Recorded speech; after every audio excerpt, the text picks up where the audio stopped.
go so I can be free. I take the weight on my shoulders. I feel the sky come down on me. And I can't hold it much longer. Gonna let go so I can be free. Yeah, yeah. Oh, yeah. Yeah, yeah. What's up? We're here, FTLIVE, right before Thanksgiving. Look who's back on the show. Danny Graves with us. What's up, Danny? Good to see you, dude. Good to see you too. And I'm so glad it's before Thanksgiving because I would probably be about 10 or 15 pounds heavier if it was after. So thanks for having me on sooner. We would not know. We would not know. You are a svelte man in person. And also when you have the sweatshirt, which we both do, that's got a little extra to it, it gives you that Thanksgiving leeway. Nice. Yes, exactly. Well, all my shirts are big so that they don't see how big I am underneath. Well, dude, I think you're underselling yourself. But here, I'm gonna sell myself right now because I haven't talked about it much. But foulterritoryshop.com, or you can go to foulterritoryshow.com and hit shop. Black Friday, we'll do some free shipping. We'll do some 10% off action. The hat I'm wearing, which I'm not a big hat guy, but I'm wearing one today so people can see. Sometimes you get the FT shirt, world's softest shirt. Totally. Right? Yeah. Don't at me. I mean, we've had many say we put a lot of work into making sure the material was perfect, and it fits nicely. Maybe not for day after Thanksgiving, but any other day after that fits very nicely. But it does still fit on the biceps, regardless if you have biceps like Scott's or like mine. They still fit like you got big biceps. I'm telling you, it's the coolest shirt. That was a big part of the research that we did. Oh, Maybe nice. Not a shock to you that we made sure that everybody looked jacked when they put on an FT shirt.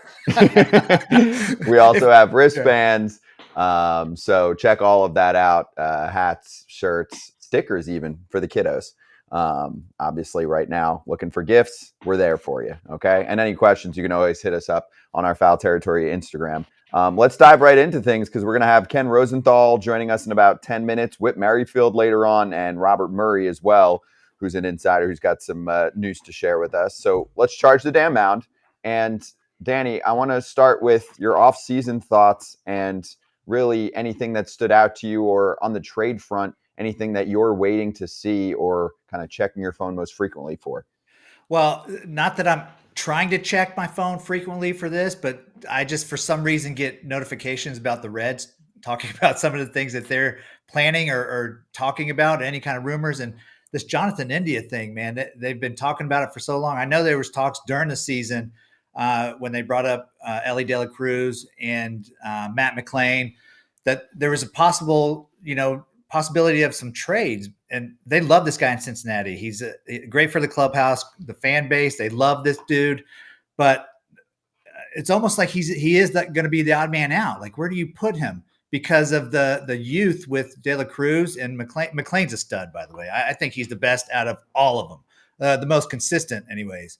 And Noel V. Marte, like that's another guy who's came up and did great.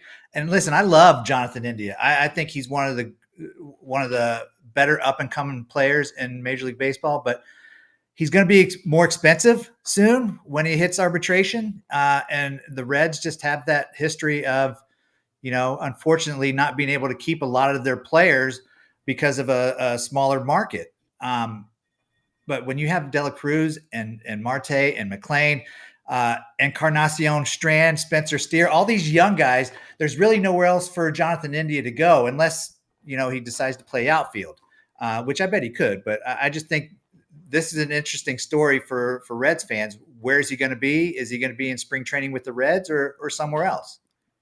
Yeah, it's a good call. And I think it's probably going to happen. It's easier to do this, correct me if I'm wrong, in the offseason.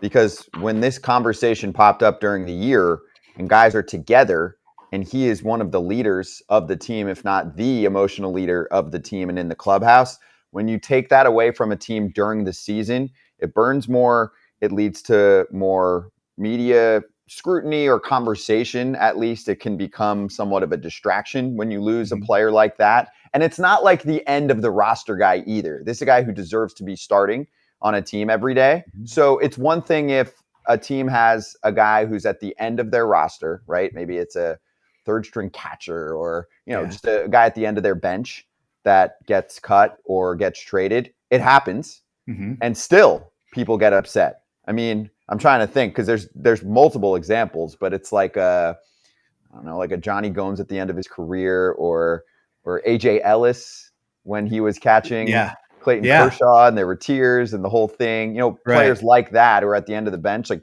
that's not Jonathan India. So you can imagine what the impact would have been if, say, they traded him this past season, which I think it was smart that they didn't. They made a mistake by not going after pitching, which hurt them. And I think they could have been in the playoffs, but that's another story. So if they're going to make a move, Danny, I think the time to do it is in the offseason, which is why I think it's almost a lock that he is going to be with a new ball club for next year. Yeah, that's a great point about doing it during the offseason. I remember when they talked about it right around the trade deadline, and he was dealing with some injuries a little bit, so that kind of put a damper into the talks. But not only in that clubhouse did it like stir up some noise, but the fans did not like that. You heard a lot from the fans, and Reds fans are so diehard, dude. They're so into their team. They just want a winning team, and to hear the thoughts of Jonathan India getting traded during the season was a gut punch to them. But yeah, if you do it during an off season, it's going to sting the fans for a little bit. But by the time spring training comes around, everybody's going to be excited about spring training. They're not going to say, "I can't believe you did that." You traded Jonathan India. So it's a different time to be able to do it during the off season. I think that's a great call. Also, the Reds need pitching. They need starting pitching. They ran out of pitching towards the end of last year. They either had injuries or young guys who ran out of gas, right? They ended up calling up quite a few players that contributed. Andrew Abbott stood out from that bunch, but he kind of ran out of steam towards the end of the year. They were banking on Lodolo coming back, Nick Lodolo, at some point, and ended up not being the case. Hunter Green did come back eventually for them, but I mean, if I'm a Reds fan, I had a fun year watching a team outperform expectations, but there was more. There was more there. Yeah. They could have been a playoff team. They were close enough, and they missed the boat by not doing anything. That is a big issue because, I mean, Nick Krall, who is in charge of the front office there, even hinted at the fact that this team was performing well. People were showing up at the ballpark. They were going to do something, and I get it. It was not the world's best trade deadline. But, Danny, it was a bad trade deadline for position players. For pitchers, it was okay. It wasn't great by any means. I would say it was maybe a 5 out of 10, and for position players, it was probably a 1. It was maybe the worst position player crop of availability at a trade deadline that I can remember. But the Reds didn't necessarily need to go get bats. They needed run prevention, which they tried to do with that waiver deadline where they picked up Renfroe and Bader, who neither lasted on the roster. But it was pitching. They needed arms. They needed innings, and they just did not go out and get it. And they could have. Well, I think people wanted them to go out and get a big name starter or, somebody that has proven themselves, but I don't even think they needed that. They just needed somebody to give innings to take some of this heat off the young guys that you mentioned out there. Hunter Green came back and threw the ball pretty well, but they're so protective of him. Andrew Abbott just kind of gassed out. They needed kind of a veteran guy and not somebody that's a 20-game winner. Lance Lynn, I know we're going to talk about him probably at some point. I think he would have been a perfect guy. Well, the Dodgers go out and get him, and he gives them some decent innings out there. That's what the Reds needed, decent innings from a veteran guy in that rotation, but they just weren't able to go out and get it. No. So we'll see if they do that in the offseason here and pick up some pitching. Okay, so one more trade thought for you. Where do you think Juan Soto is going to end up? And the answer could be San Diego, but everybody seems to be saying the Padres are going to cut payroll. Oh, they spent too much. They can't sustain this. Okay, if that's the case, Soto is the, quote, easiest option because he's going to be a free agent after this season. He's going to cost the team, I think, in the $30-ish million range. So you would shed significant salary. They actually have a lot of work to do still, the Padres, because they're losing a lot. I mean, Seth Lugo was a pretty big part of their pitching staff.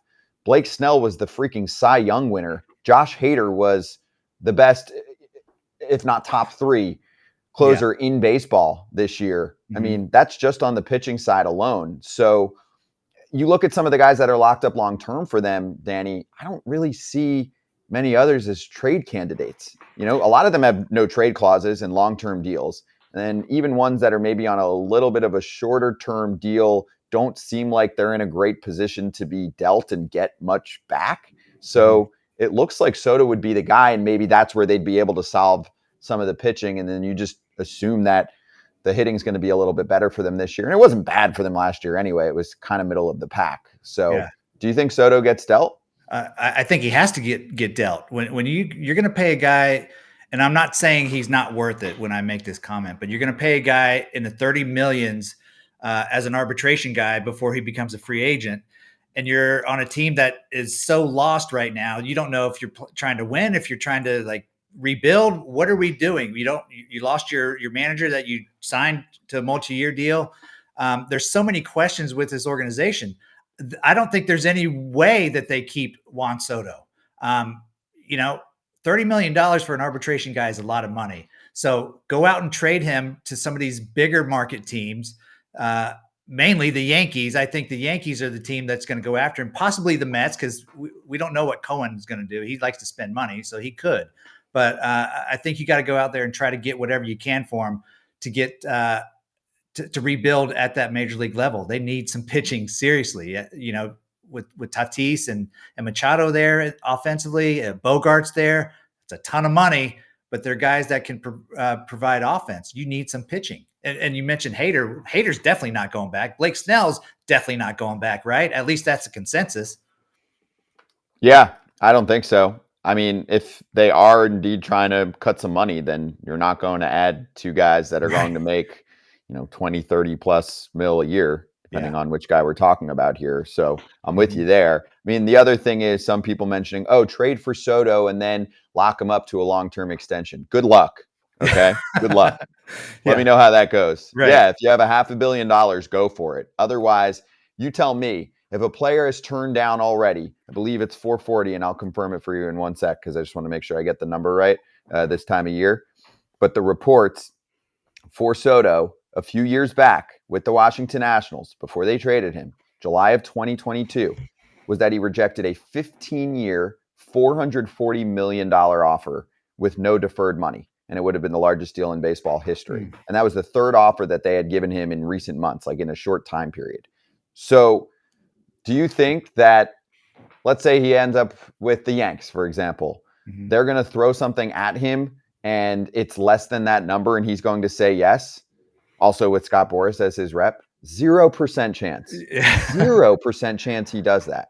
So if you're trading for someone and it's got a 5 in front of it and you want to, or for Soto and it's got a 5 in front of it and you want to go down that route, great. But in my mind, most likely, Danny, you have to treat this as a trade for a guy for one season. You're a team that's trying to win next year. And that's why I even think it's hard for me to see the Mets when they are trying to build up their farm system. It's been a problem for them for a while now. They made some, in my mind, nice trades when money doesn't matter to deal away Verlander and Scherzer and pick up nice prospects in return from Houston and Texas. So if you don't have that guarantee intact and you're the Mets, are you sacrificing a lot of the future again to pick up someone like Soto? Yanks makes total sense. They need offense. That's a perfect fit for them on many levels. And they don't have to commit to a guy for a billion years like they would for a Cody Bellinger. That's why I think Soto will be such a hot commodity, and the Padres are going to be pretty tough with teams because they gave up so much to get him, even though it was, a year and a half ago. I still think they're going to get probably like 3/4 of what they gave up in terms of prospect value if you tried to put a figure on it. Yeah. If you're the Yankees, would you consider, I know you mentioned, maybe just get him for the year, but would you consider trading for him and give him an extension? Obviously go way over the 440, but wouldn't you want to do something before Ohtani signs somewhere? Because he's going to set the standard, obviously, and whatever he gets, Soto's going to ask for what's right behind that. So if you can woo him before Ohtani signs, you might save you, some commas there in your salary. I don't know. I don't know. It's hard for me to imagine a player that's this close to free agency stopping at this point. He's gotten so close. And I think if anything, he could still up his value quite a bit if he has another big season. Because I think when he first got traded to San Diego, he was down a little. And even in the beginning of last year, he was down and then really picked up the pace. So I think another year of a normal Juan Soto in his prime and then reaching free agency as a baby, like 25, I think, is the number that he reaches free agency at, which just never happens, would create kind of a perfect storm of, hey, I'm getting $500 million from a team that really needs it. So anyway, let's hit our first poll question, and then we'll bring in Ken Rosenthal to talk more about that guy you mentioned, Shohei Ohtani, and what the latest status is on him. Watchstadium.com/foul territory. Obviously got to do the Thanksgiving question today because we're not on tomorrow. The best Thanksgiving side, and the candidates come from some of the guests that we've interviewed who have thrown out their favorites. Stuffing, which is a Ken favorite, cranberry sauce, green bean, corn, or any casserole, mashed potatoes, or mac and cheese. If other, then go in YouTube and type us your answer. We'll get to Ken before Thanksgiving, looking ready to go, and we'll talk Shohei Ohtani next. Let's switch gears. Yamamoto, he's up and running this morning. Well, for one, what does his market look like? And for two, which New York team is going to get him? His market is vast, Todd, and I don't know that either New York team is going to get him. No. The Dodgers are in, the Giants are in. Virtually every team in need of starting pitching is going to pursue a guy who is 25 years old. Hitting the market at 25 is extremely rare. Like, doesn't ever happen. And not only that, he's the 3-time winner, 3 in a row, of the Japanese Cy Young Award. He's been an MVP over there. He has statistics that are just stunning. Now, he's 5'11". Teams are going to have questions about that. The shorter right-hander bias or bias against those types of pitchers that is historic in the game. It's kind of always been the old wives' tale, scout's tale, and not without complete reason. But we also have seen a number of shorter pitchers succeed. And yes, I'm going to defend my short guys now. Stroman, Sonny Gray. Hell yeah, Ken. Short right-handers aren't always these guys who can't do it. I seem to remember a pitcher named Pedro Martinez. Wasn't the tallest. He was pretty good. Yamamoto, I'm not saying he's Pedro. No one would suggest that. But he's quite accomplished over in Japan, and teams want him for a reason, and they want him badly. And now, back to foul territory.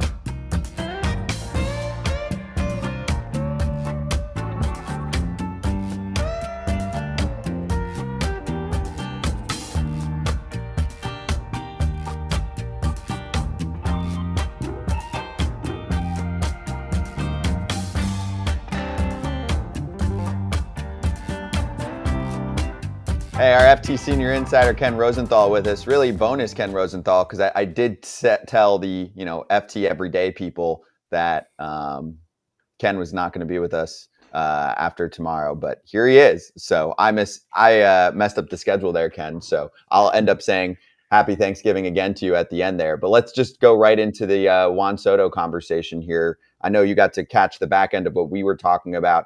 What do you think are the chances that he gets dealt, and any other teams that come to mind? Obviously in the New York area, Yankees fans and Mets fans to an extent are freaking out about it. I do expect that he is going to get traded. And the Padres, I'm sure, would love to keep him, but the finances are one thing and their need for starting pitching is another. They have lost a lot of pitchers, period, from their staff, including Hader at the back end of their bullpen. So it seems to me that flipping him would be the way to go, both from a financial perspective, which we've written about, and even a baseball perspective. Obviously, you're better with Juan Soto than without him. But if you can turn him into 3 or 4 players that can help you down the line, that might be the way to go. The one point I wanted to make regarding an extension, and let's say if the Yankees trade for him, is that Soto is represented by Scott Boras. Scott Boras' clients generally do not sign extensions. He encourages them to go to the open market and to establish their value there. That is almost always the case with Boras' clients. There are exceptions, but I don't expect Soto to be one of them. And keep in mind, as you guys mentioned, the 440 is out there. He turned that down. So with regard to waiting to trade for him and then waiting to sign him until after Ohtani, I don't know that any of that really applies, because he's not going to sign, in my opinion. If the Yankees throw $500 million at him, okay, maybe. But if you're Scott Boras and the Yankees throw $500 million at him without the benefit of free agency, why not just wait for free agency? So that part of it, I don't see happening. If you trade for Juan Soto, you're getting him for 1 year. Hey, Ken, so with that said, like, that obviously limits a ton of teams, right, who will actually go after him. I would expect that to be the case, Danny. And you're right. A $30 million arbitration number is a huge number. Now, it's 1 year, and teams can take it for 1 year. And it could be, guys, that maybe San Diego doesn't get a deal that it feels is worthy of Juan Soto, and they feel like, let's just keep him. We can revisit this at the deadline. And if not, then if we don't trade him, then we can even give him a qualifying offer. Scott, I heard you say you think they'll get 3/4 of what they gave up. I don't believe that's going to be the case. Potential free agent with a $30 million arbitration number is not nearly the same as a guy with 2+ years remaining of club control. So it's going to be a really interesting one, guys, but it's also going to be telling to see what San Diego does here. Their financial problems are not inconsequential. They're real. And the question is, how do you go about addressing them? So, Ken, I'll try and see if maybe I can pry at least, say, 50% of a return out of you. And here's my reasoning. I just think it's scarcity. I'm looking at the market, and it looks like Cody Bellinger is going to get a boatload of money. A year ago, you could have gotten him on a 1-year contract for not a lot of money. I think the number on the Pillow contract was maybe 18, something like that, for 1 year of Cody Bellinger. I would say realistically now he's getting at least in the probably 150 mil plus range. So I think Juan Soto is a better player. I'd rather have Juan Soto for 1 season than Cody Bellinger. I know you can make a case it's close with the base running and the defense that Cody provides, but the consistency of Juan Soto as an offensive player, I don't think it's close. So I think some teams could look at him and say, hey, this is by far the best available player. We're going to have to give up prospects, and it's 1 season for us. Do you think that the lack of offensive options for teams would up the price enough for them? That's a great point, Scott. And you're certainly right that the market for position players this year in free agency is extremely thin. It's basically Ohtani. He's one. And yes, Cody Bellinger and then Matt Chapman. But Matt Chapman is not the offensive player that Bellinger is. So with that in mind, maybe San Diego does better than I'm thinking they're going to do. It's certainly possible. But when we talk about the deal that they made for Soto and who they gave up, C.J. Abrams, Mackenzie Gore, Robert Wood, one of the best top prospects in the game, they gave up a ton. Those were just 3 of the names. There were, I believe, 6 in all. So it's going to be hard for them to recoup even a strong percentage of that value, given what they traded to Washington to get Soto with, again, 2+ years of control remaining. That was a good deal at the time in terms of getting at least a player under club control for quite some time. Now it's a little bit of a different story because of the high arbor number and because of the lack of club control beyond this season. Okay, Ken, can we talk about the elephant in the room here? Give us something. I know there's so much to tap into with Ohtani. I don't even know where to start, man. Like, how many teams could possibly be in on Ohtani, like, realistically? Oh, I think any number of teams, Danny. And we can talk about the 2 New York teams. We can talk about the 2 Los Angeles teams. San Francisco would be another team. Seattle has indicated that they're out through Daniel Kramer of MLB.com's reporting. There are other teams as well, the Cubs, the Blue Jays, and I'm probably missing a few. The Rangers, let's not forget them, the defending World Series champions.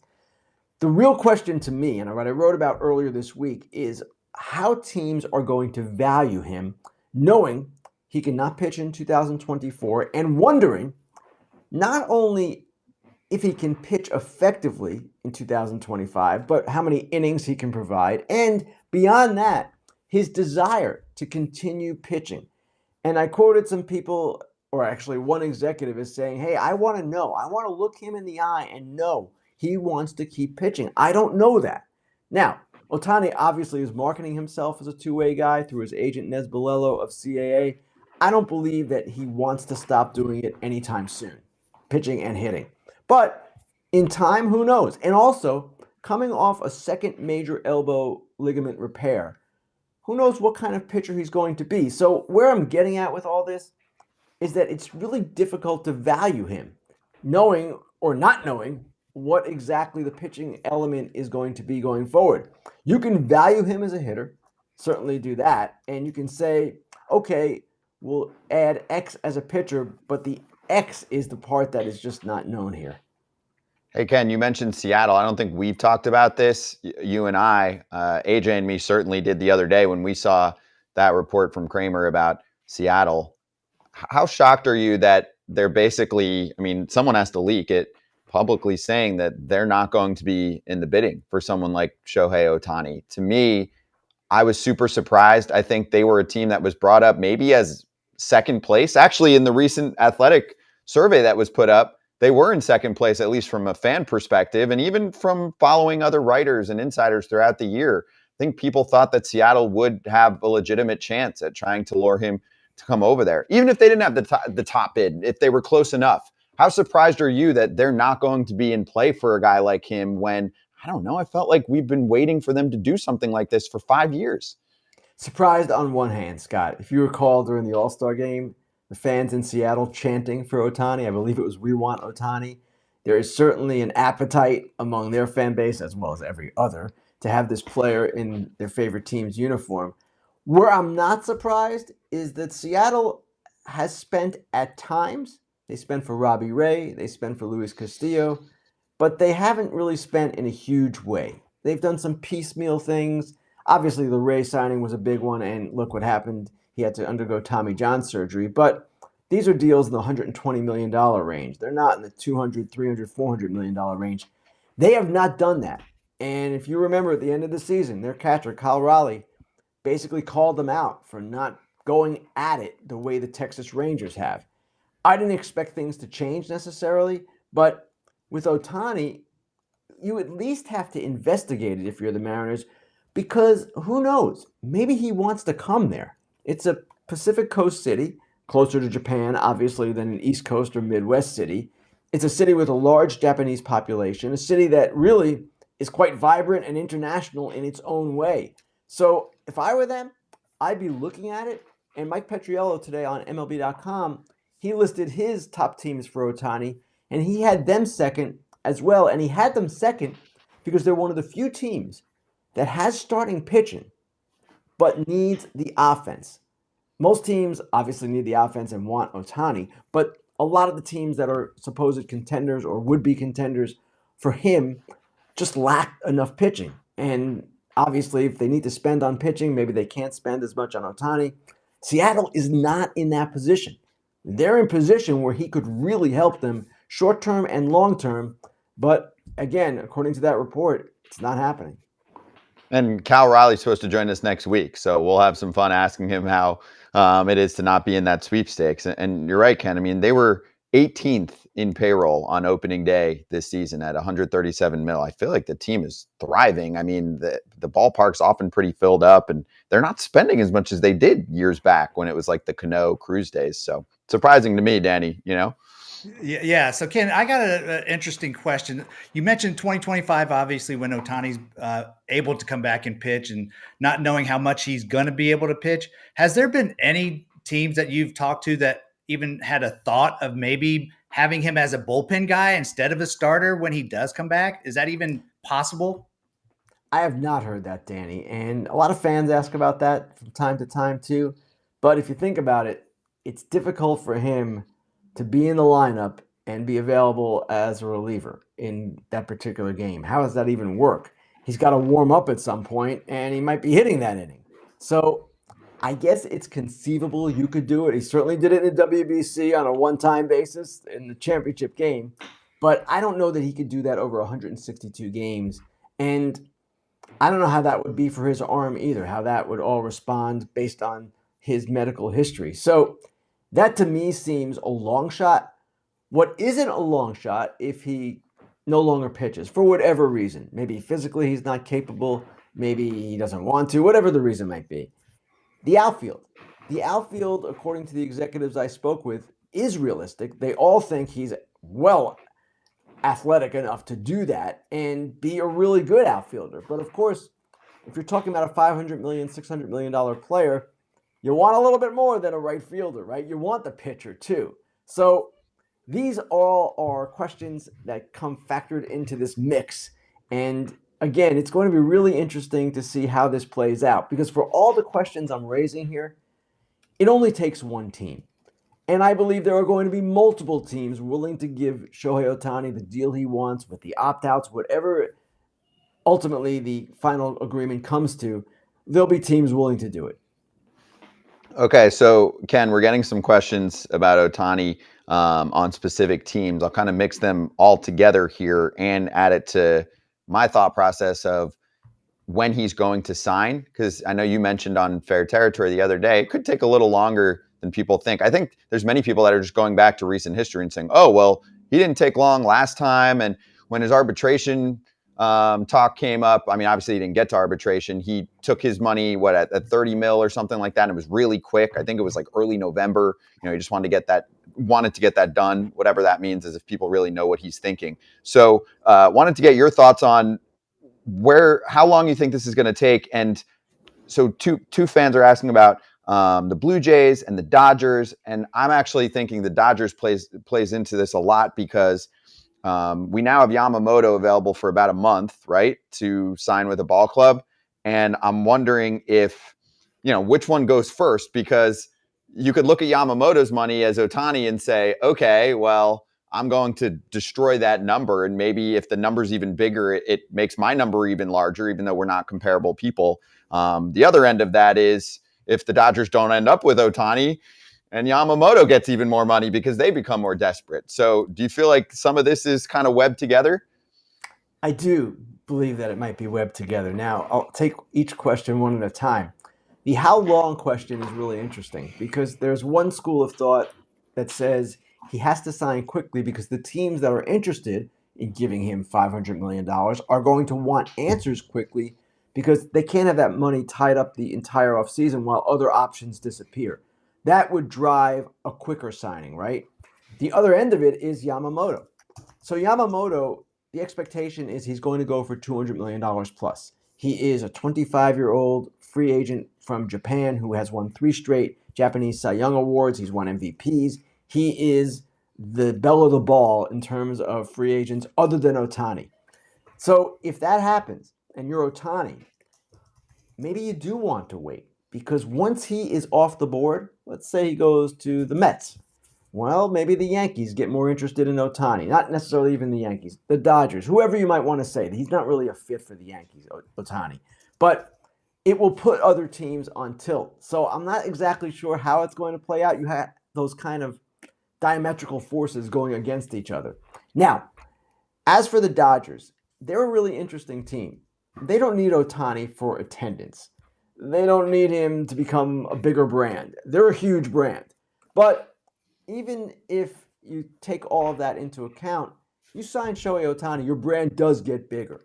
And you can do some things from a global marketing standpoint that you couldn't do before. And I've written about this and talked about it on the air too. Ohtani is a guy that would give them a jolt at a time when they're coming off back-to-back playoff disappointments.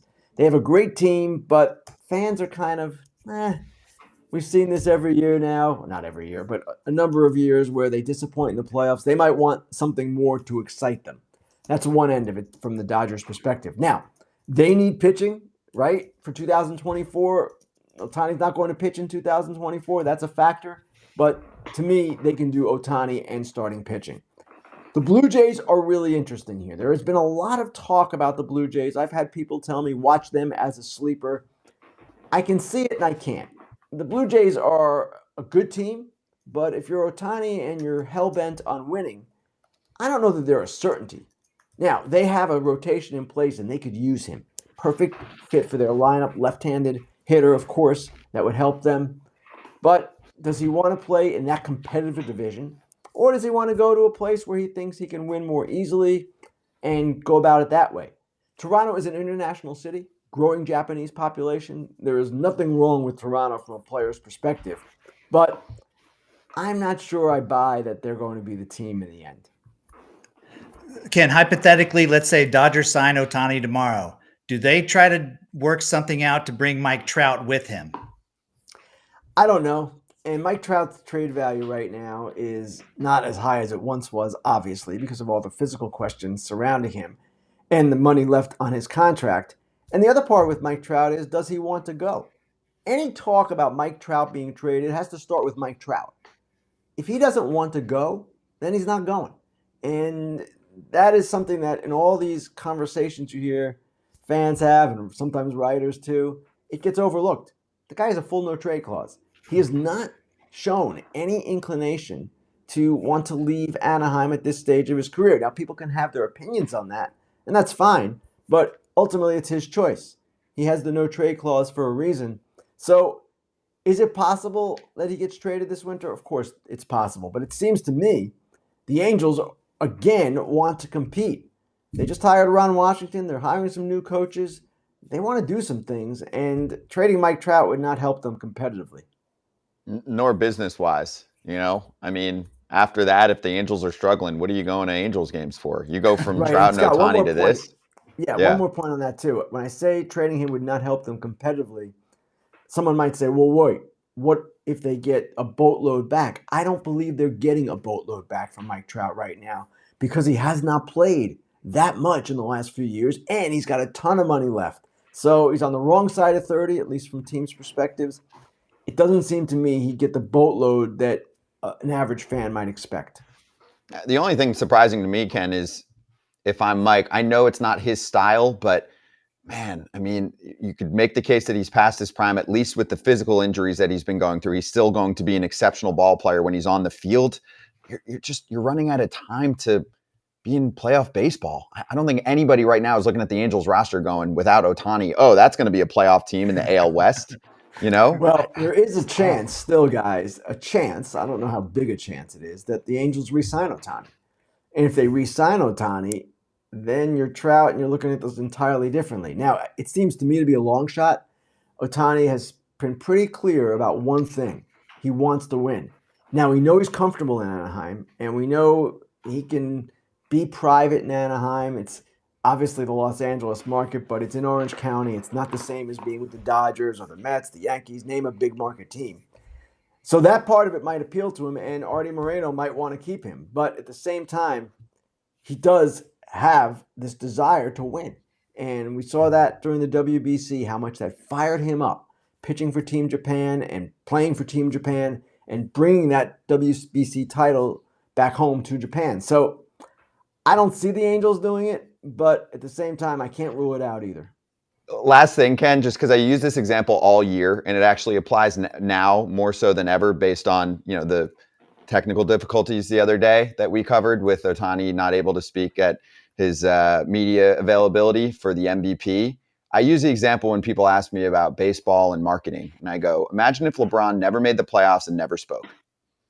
How would that affect the sport over the last 15 years? Like that simply, Now, it's not like Ohtani never speaks. He does speak after he starts. So it's not exactly like he's mum. But we haven't heard from him in more than 3 months now.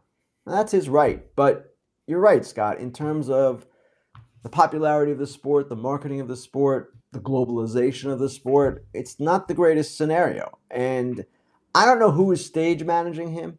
I don't know if that's coming from his own desires. And certainly when he has the amount of work he has to do to get through a day during the season, you can understand why he limits his media accessibility. I get that. But certainly, whether it's his desire or whether it's his agent's desire, I would suggest that it's not doing him any great favor, or it's not doing the sport any great favor. Now, he might not care. My gosh, he was two-time unanimous MVP doing it his way. I think he probably thinks his way is working pretty well, and it is. But if I'm giving him $500 million, here's another end of it. What is his obligation to me at that point as the owner of the team that's doing that? I would expect I would want a little bit more out of him, if not a lot more, than he is given during his time with the Angels.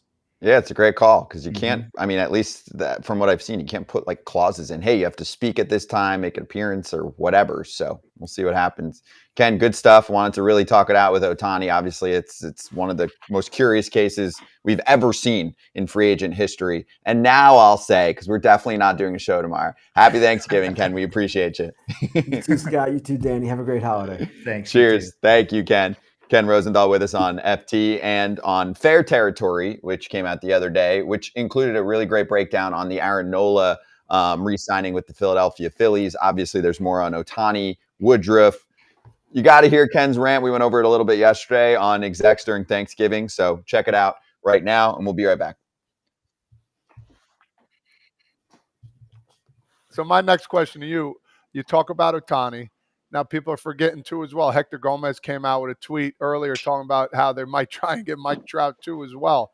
So there's a lot of moving pieces that could happen as you see the tweet going up here. You see what Carabas said, our buddy Jared? So he goes, Shohei Ohtani and Mike Trout on the same team wouldn't even be fair, bro. Guaranteed championship, no question. So my question to you is this a wild dream, or do you think this could somehow go down maybe one way or another? A couple things. So, Todd, I know you've been trying to get your boy out of LA for a while now, Oh, right? man. Like, I know. I already know it. This is definitely a dream, right? And I don't like knocking other reporters reporting. That's not something that I do.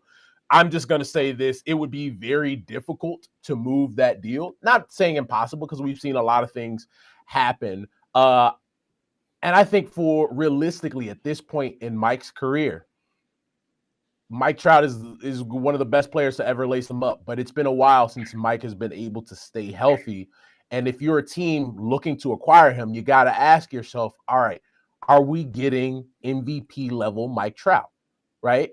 Do we have to move him to a corner to do that? And are you willing to pay what's left on that deal? I don't have it in front of me, but I think it's a little bit over $200 million left on that deal for Mike. Look, when he's healthy, he's one of the best to ever do it. But he's not 22, 23-year-old Mike Trout anymore. And the reality is he hasn't played over 135 games in a while. So if you're going to be paying that amount of money, you need to see the best version of Mike Trout. And now, back to Foul Territory.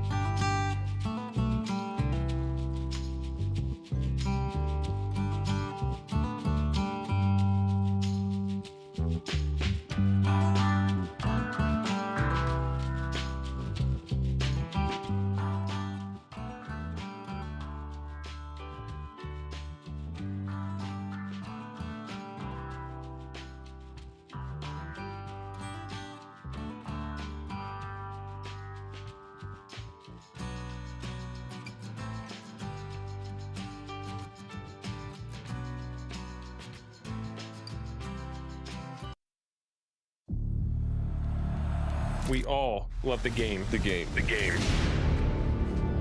We all put in our blood, sweat, and tears. We're all pushing We're all pushing for the same goal.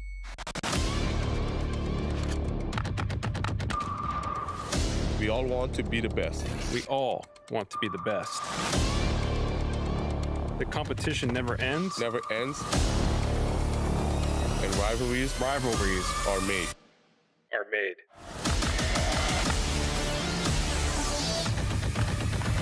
Start your rivalry Start your rivalry today. in MLB 9-inning Rivals. All right, so let's queue up some MLB 9 innings Rivals free agents in the conversation here as we show some player cards. So, Danny, I actually want to start with someone that was briefly mentioned earlier today that we haven't spent a ton of time on. There is Josh Hader and then everyone else in the relief pitcher market. It is clear cut. He is in a world of his own. Your thoughts on his case, his future, potential destination, and I'll just put it this way, over under the Edwin Diaz contract, because I think that's what his team is probably going to work off of, right? Edwin Diaz signed for 5 years, $102 million right before he reached the open free agent market. The Mets locked him up. Hader is free for all to shop. Yes, he should be worth more than that. And not a knock on Edwin Diaz, obviously, but Josh Hader has established himself again after struggling for just a bit. Now he's that dominant reliever at the back end. And when you look at like how the seasons go, I know people don't really look at going after closers. It's not a sexy free agent pick because people don't think that you really need to have closers. You know, the save situation and all this is, people have their own ideas about back end relievers. To me, when you look what Josh Hader has been able to do in the last 3 years, he's only blown 10 saves, 103 saves out of 113 opportunities. That's unheard of.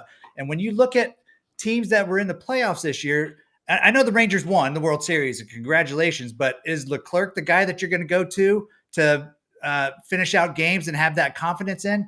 Look at the Phillies. Craig Kimbrell struggled a lot. He still had a decent year, but he struggled in the playoffs. You get a guy like Josh Hader, the other team's done. In their mind, they're done. This guy is lights out. He's going to shut us down, and the game is over. I think that this guy deserves a ton of money, and there's teams out there that need this. Mainly the two that I just mentioned, the Rangers and the Phillies, because these are two teams that are going to continue to try to win and get to the World Series. Rangers make a ton of sense to me. Yeah, Phillies do too, for that matter. I think both obviously can easily go to that 100+ range. And when you're looking at Texas, the needs for them aren't crazy, if anything, on offense, right? They're basically bringing that entire lineup back. Mm-hmm. And I think Evan Carter will be a full-time player and not just a platoon guy to sit against lefties.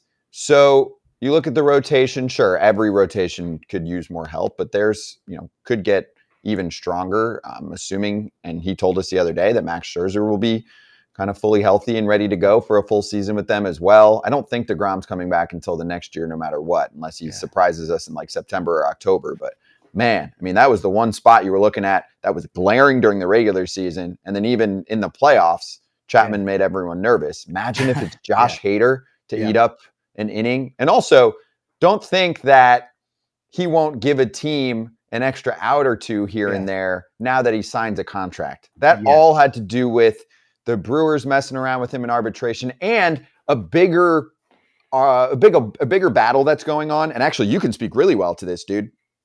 Arbitration right now is just built off saves. They don't give a shit if you give multiple outs, right? If you give multiple innings or if you do a 5-out save or something like that, and it messes with you, right? And the way that Hader was used earlier in his career, they weren't even doing that. They were like, hey, let's pick a pocket. We've got the best part of the lineup coming up in the 7th and 8th.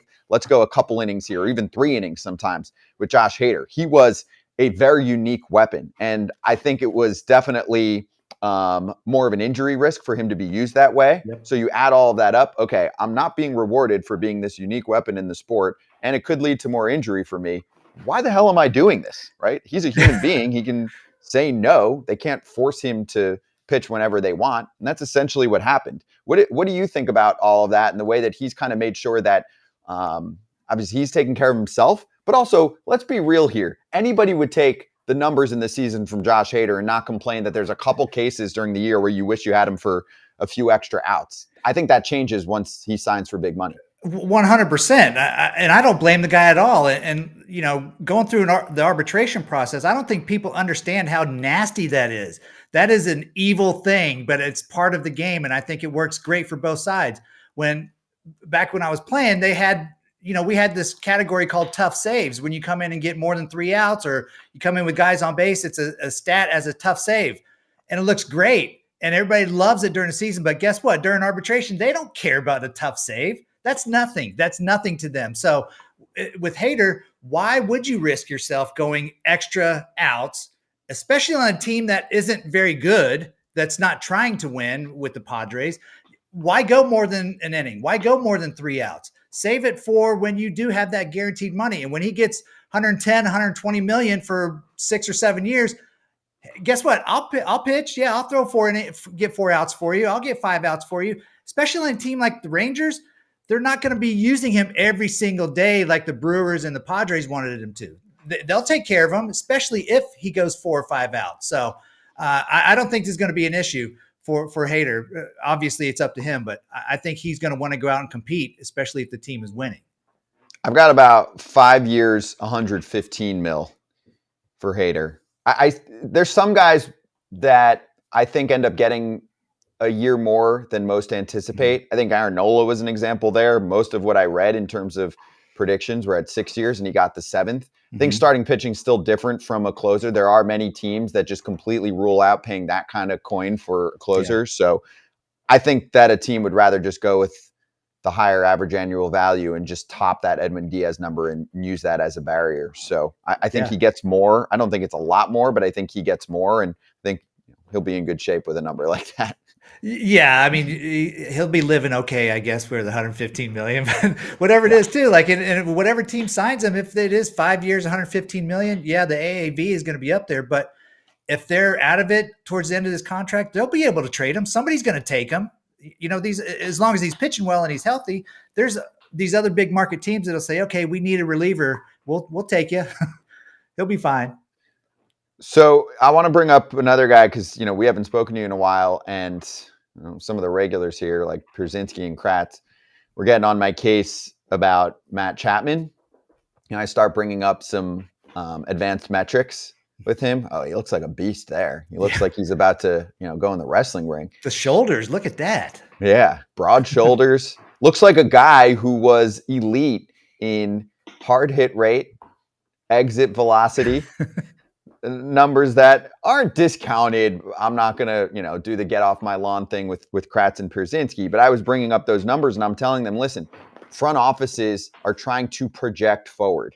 And they look back at this past season for Chapman, and yes, he had a pretty nice first couple months and then definitely tailed off.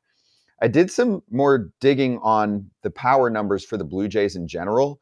Do you know that their ballpark played as the second toughest home run hitting park in the American League? It had been a hitter's park for many years. Only Oakland was tougher for home runs.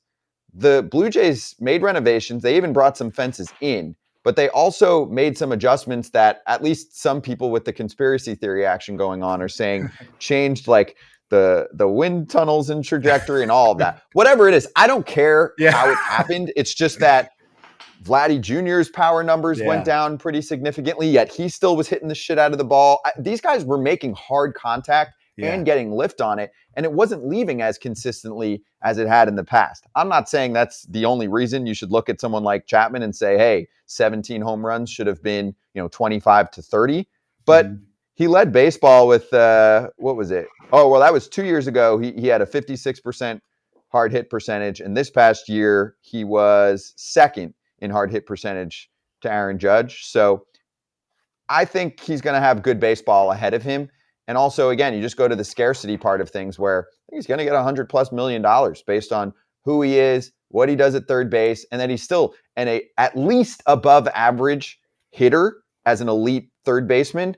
And at best, right, if you think there's another level there based on some of the metrics that I'm talking about, he could be still a top 5 third baseman in the league for the next 5 years. And you'll definitely pay $100-something million for that. If you knew that was going to be the case, you'd be in the twos for him.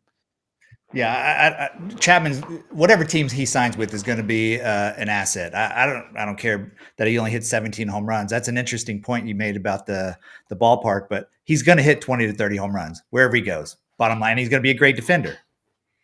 Yep. I'm with you. So 17 home runs, and in 2022 and 2021, he hit 27 home runs. All right, that was a little look at some of the player cards for MLB 9 Innings Rivals, and you can grab the game for free. Scan the QR code and download it. Game features all on the screen for you, including new battle content, and we will be right back on FTLIVE.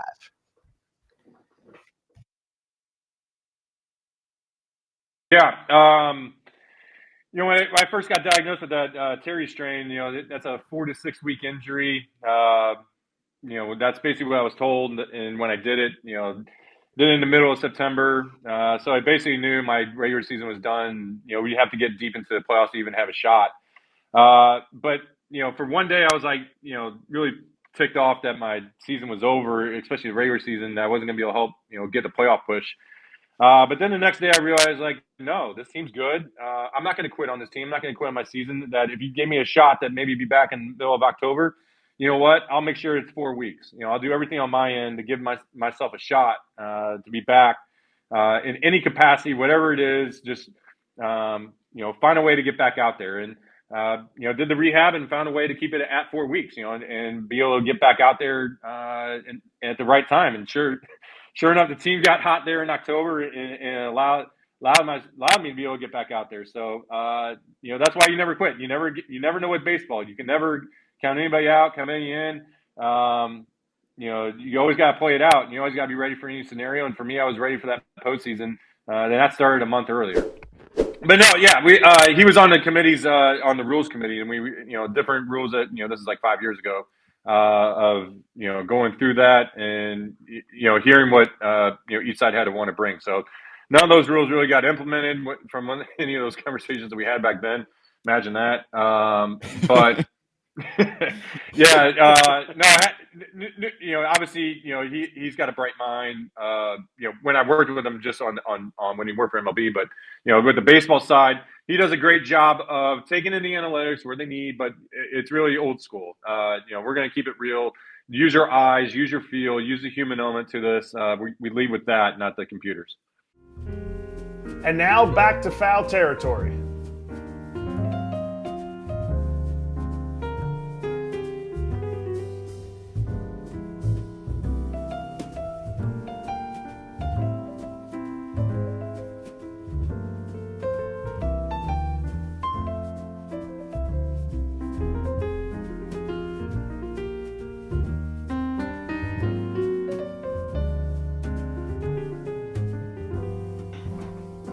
Hey, FT fam, the $1,500 first bet offer is there for you if you want to enjoy some Thanksgiving football. You type in the bonus code FOUL on the BetMGM app if you're new to the party there, downloading it for the first time on iOS or Android, or visiting betmgm.com. Sign up and deposit at least $10 into that new account. Place your first wager, and depending on how much that wager is, you receive up to $1,500 back in bonus bets if the bet loses. And if that happens, your bonus bets will be available once your initial wager is settled. Gambling problem or concern, call 1-800-GAMBLER.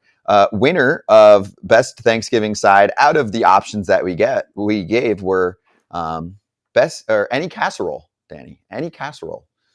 Well, you can't go wrong with casserole, but it's got to be stuffing with gravy. It can't just be stuffing. It has to be stuffing with gravy. Fat on fat, so you can get fatter for Thanksgiving. That's it. Simple. Hey, Ken's a stuffing guy, so there you go. But it's got to have gravy, though, right? You can't just have stuffing by itself, because then you start choking. We'd have to ask Ken. Yeah, we don't want Ken choking. We need him for at least the entire hot stove season. We'll be right back with Whit Merrifield on FT YouTube.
So I can be free. I take the weight on my shoulders.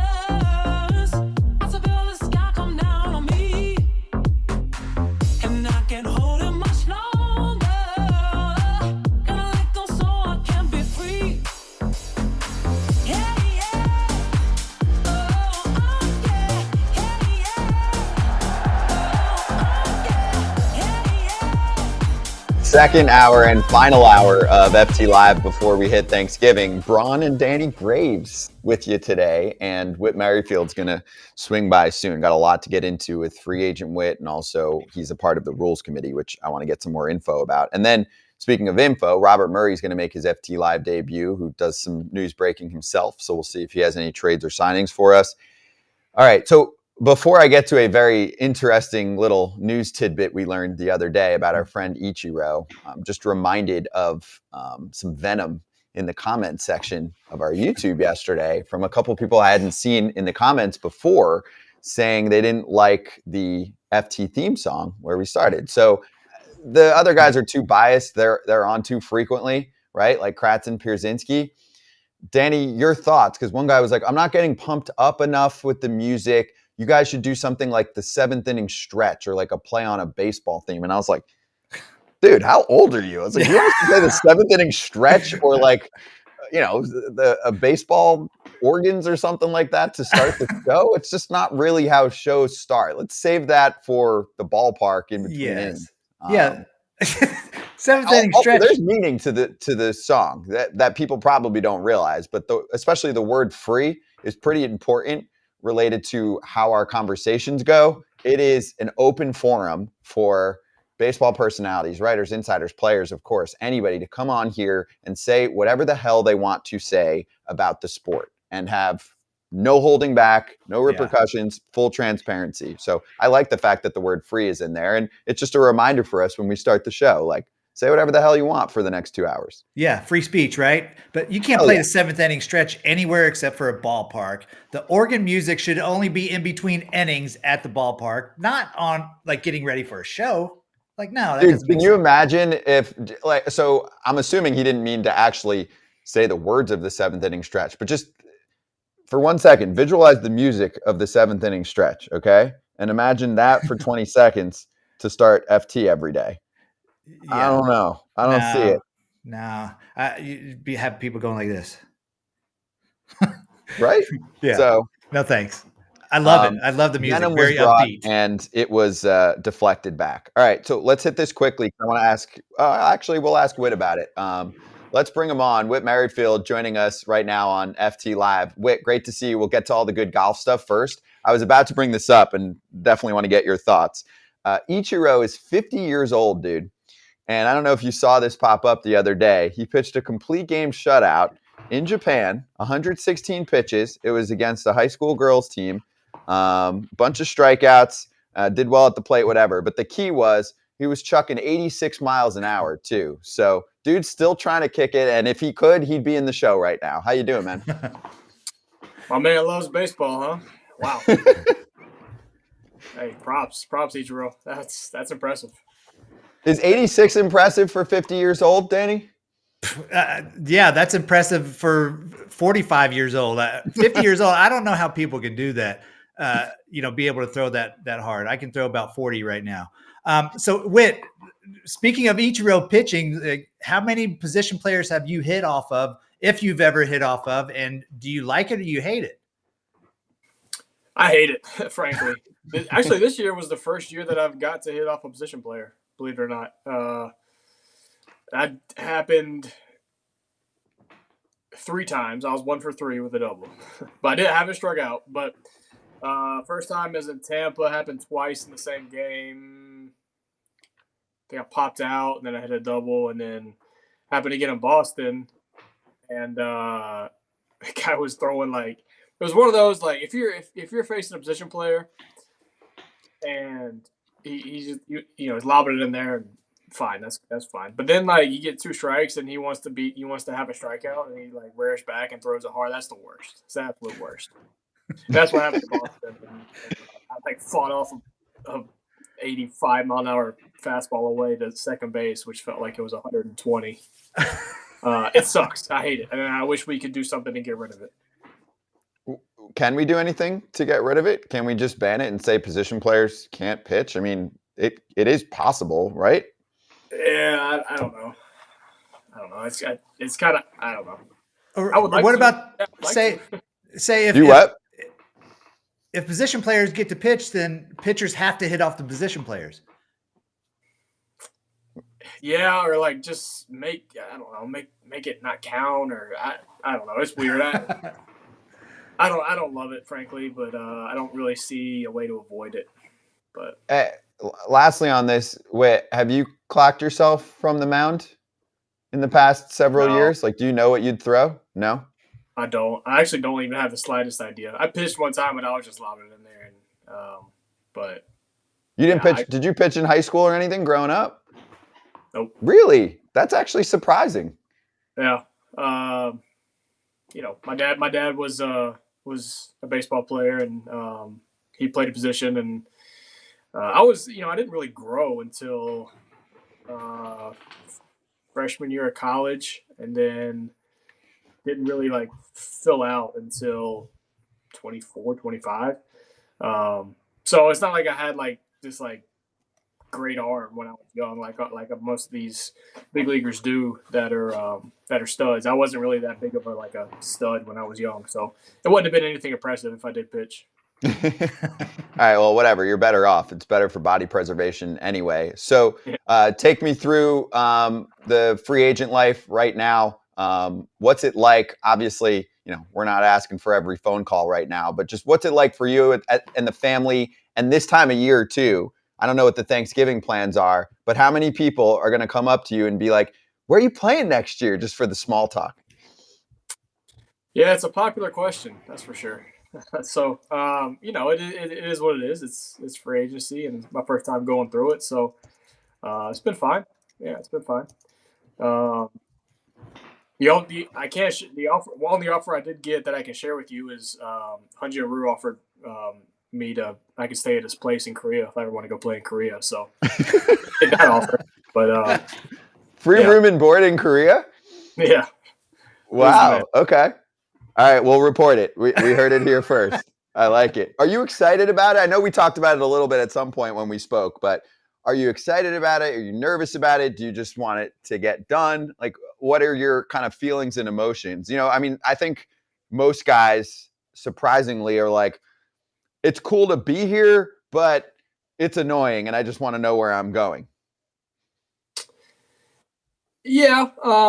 I'm not nervous about it at all. It's, whatever happens will happen. I'm excited in the sense where this is the only time really in my professional career that I've had any sort of say-so in what my future holds. So that is exciting, but it's just kind of a patience game. And, I feel like I'm a relatively patient man. And, so it's been fine. And, it's the worst part about it is just answering the constant questions about, what are you hearing? Where are you going? What's all this stuff happening? So that's really only been the bad part about it. All right, fine. We'll stop asking where you're going. I have a perfect distraction for you, Whit. You should run your own golf tournament featuring big leaguers. And you should do that, in about a week. So we've been talking about this all year. Actually, we have a call later on after the show to find out, we'll swing by at least, me and someone else to say what's up and see some of the guys.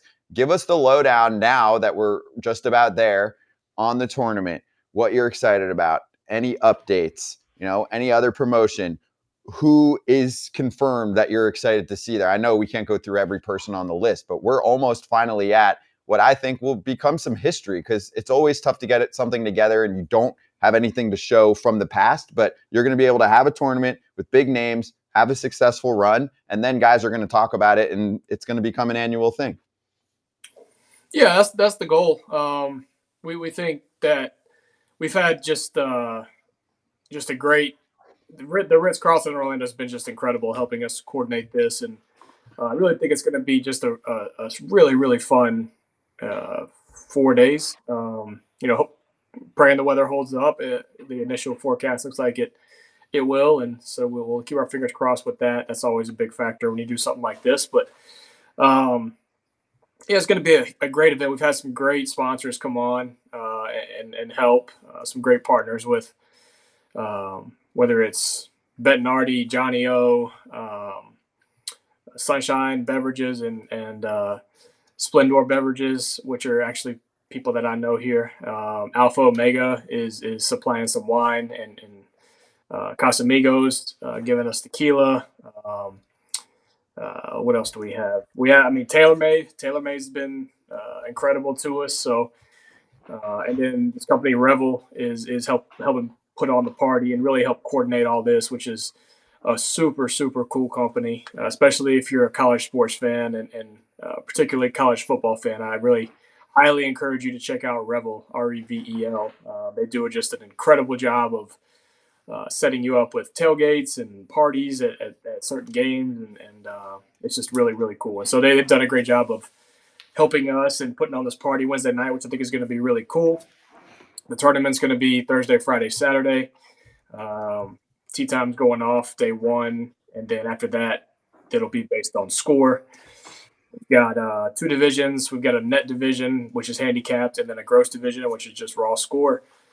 Prizes go into, I believe, top 7 in the handicap division, top 3 in the gross division. The top half being a monetary prize, and then the others being, our sponsors, what they have donated to us, like a cool Bettinardi customize. You can customize your putter. You get a custom putter fitting experience at Bettinardi. Just some cool things like that hopefully guys will like. It'll be a good event, and it can continue to grow, because the more it grows, obviously the cooler the prizes can get, the more money guys can make, and the bigger competition it'll be. And that's really what this is about, is just having guys that love to play golf, particularly baseball players, because that's what we are, getting together and competing in a sport other than baseball, which, when it comes down to it, all of us are competitors at heart. We're baseball players, but even more so than that, we're competitors. So it should be a fun event, and looking forward to seeing everybody next week. So, Whit, do any of the pitchers play during the season on their off days? And if so, does that piss you guys off? Because it sounds like you love golf. I was pretty much the only one that played in Toronto. It was kind of wild, frankly. Some guys played during spring training with me, but during the season, like Jordan Romano, he would love to play during spring training. And then once the season started, he told me he had a European body and he needed to take it easy on his body during the season. So, wow, I was to let him hear about that. Chris Bassett actually would go play with me during the season, so that was always good. And I mean, even I'll even go play in the morning of a game if we're somewhere like in a cooler climate like Seattle or LA or somewhere where it's cool in the morning. You take a cart. I mean, you're not doing anything super taxing. And actually, I would like to go back and tally up my stats from times that I played before a game, because I guarantee you they're pretty good. It seems like I would get 2 hits every time I would go play golf. So maybe I should start doing it more. Yeah, that baseball probably looks huge after the golf ball, right? Yeah, I think the biggest part was all my frustration got like taken out on the course, and so I was like just like relaxed and just like out there just playing, and it turned out to be a good thing. And a lot of guys have said that, so I'm surprised that Toronto just didn't have more players. You would think on almost every ball club there's at least 3 to 5 guys that are hooked. I thought that would be the case. Like if I pulled most of the league, most teams have a group where they're like, hey, we got an off day, or hey, we got some time in the morning at a place where it's a decent climate. Let's get after it. So was it like that with Kansas City? Did you guys have a crew? No, I mean, I'm sure it varies team to team. Like in KC, we had 8 guys that would go at any time, it seemed like. And then in Toronto, when Ernie Clement and David Schneider were up, they were the same. They would go play with me at any time. So it just depends on who you got on the team. And, we just didn't have a ton of golfers. Have you gotten back to the golf tourney for a sec? First off, can you list? I know we've talked about some names that were confirmed. Is there anyone we should be excited about to follow from a major league player perspective? And have you gotten any of those, I don't know, kind of weird questions where like a player texts you something random like, hey, can I bring my own clubs? Or I don't know, hey, what time am I playing? I don't know, something like that. Are you getting those? Ernie's bringing his own caddy, which was unique. He's his buddy's caddying for him. So, I mean, that's pretty much the only, strange question that I've gotten. But we got a bunch of really, really good golfers playing. Smolty's playing in it, and everyone's heard about him, how good of a golfer he is, and him doing these qualifiers and trying to get into some of the professional tournaments. So excited to play with him. Eric Gagne is playing, who's supposedly just an incredible golfer. He's a member at a course in Arizona called Silverleaf, where a bunch of pros are. It's a really, really good golf club. And I think last time I played there, I saw his name up on like club championship, match play championship boards a good bit. So he's quite the player. So I'm excited to see him play. Tyler Clippard, supposed to be a great player. Nick Punto, great player. So these are some of the guys that I know are quality golfers, which at the end of the day, that's like for me as a guy that wants to be that good. I'm excited to see them play. And then you got guys like Jordan Romano, who I'm excited to take a lot of his save money he made from last year. So there's all sorts of dynamics that are going on that week. You got teammates that you're looking for side action with. You got these elite golfers you're looking to measure up to, and we'll see what happens. The PNC is the week after, and I believe majority of the grandstands will be up, which will be really cool for some of these guys to play a golf course with grandstands on it. So. Yeah, so Griffey Jr. lives there in Orlando. We got to get him hooked up with you, and then Tiger Woods can get hooked up with you, and then, dude, your celebrity list will be even better than it is already. Yeah, so like I said, I think the first year of doing this, a lot of guys, one, didn't know it was going on, and so when we reached out with these invites, they were busy. It's for a lot of baseball players, this is wedding season.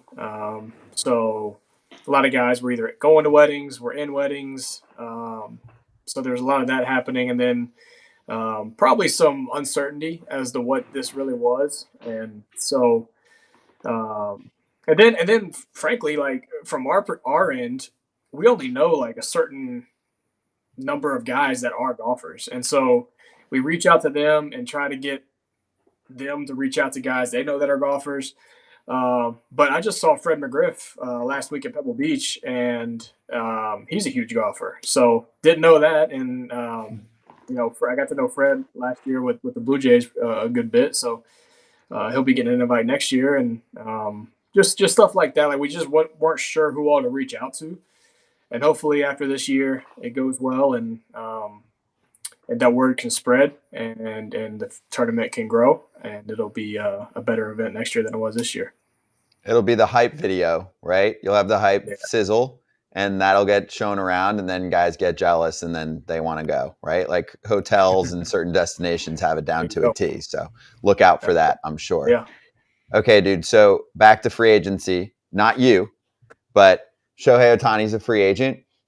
We talked about him, a little bit on the show. So I'm curious, obviously, not from the free agent perspective, but from media availability perspective, what are obligations for players, if any? We get this question a lot from fans. They're like, is there anything in a contract for a player that he has to speak? Some people were disappointed that Ohtani didn't speak the other day after winning the MVP. Obviously, he doesn't want to have the conversations like we're having, right? Like, hey, where are you going? How you feeling? All of that. Okay. So just curious, is there anything for players that says that they have to speak, and not just the offseason, but even just after games? And if not, do you think there should be? Because, if someone doesn't speak, and I'm not just referring to Ohtani, if a player is like, hey, I don't want to talk to the media for a while, then someone else is going to have to kind of cover for whatever the topic is, right? Yeah, I mean, during the season, I don't know the exact stipulation, but I think there is some sort of bylaw or something in our contract that says we have to engage with the media to a certain extent. Usually, if you're pretty decent about talking to the media, and then after one game you're like, I got to get out of here. My family's here. I want to go. Like, I want to be quick out of the locker room today. I'm not going to talk to the media today. That's there's no problem with that. But as far as doing it like every day, I don't think you can get away with that. But in the off season, when you're a free agent, you don't have a binding contract with another team. So I don't think there's anything that can keep a player from just being like, you know what, I'm not going to talk about what's going on. And frankly, I think that's a pretty good move from Shohei. Right. Just lay low and stay quiet until you end up with a ball club, and then you can get after it. Yep. You may not want to answer this, but we got a question from a fan who said, just curious, when a player plays for the Jays, do they get paid in Canadian or in US dollars? It's US dollars, but okay. Just kind of a side note on that, funny story is in Kansas City, Danny Duffy, who's notorious prankster and just treat of a human being. We were going up to Canada, and he had I'm trying to think of who it was. It was Tim Hill. He had Tim Hill convinced that Canadian currency was called Canado, and that you didn't shake people's hands in Canada, you saluted them.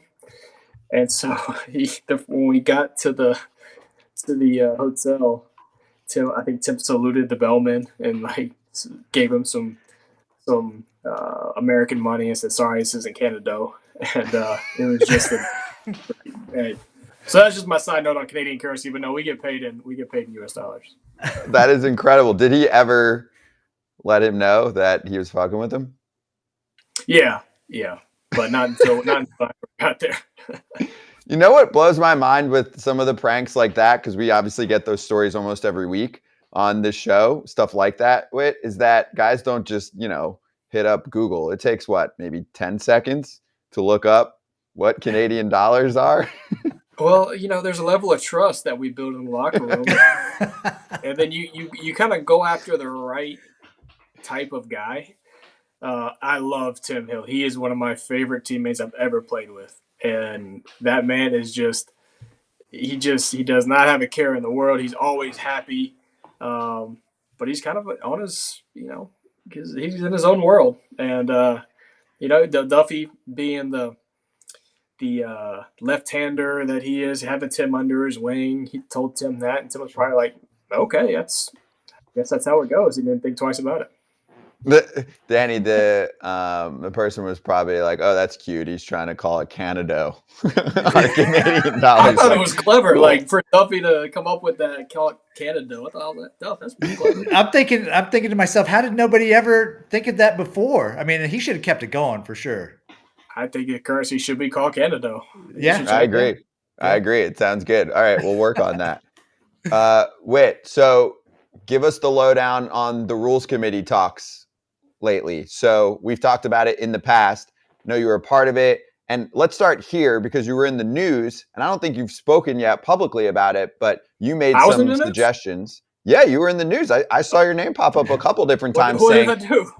So it's all positive. They said, hey, a player actually spoke, and there was some listening going on in the rules committee conversation when Whit brought up, I at least know one of them, the blocking the base situation where you just drop the knee down and try and hurt a dude. And they were like, surprisingly, it comes from a guy that actually has been a part of the middle infield. And I'm like, yeah, what? You think just because he's there and he can't bring up a rule like that? You know what I'm saying? So curious how that came up, and give us everything that you can from that conversation with the rules committee.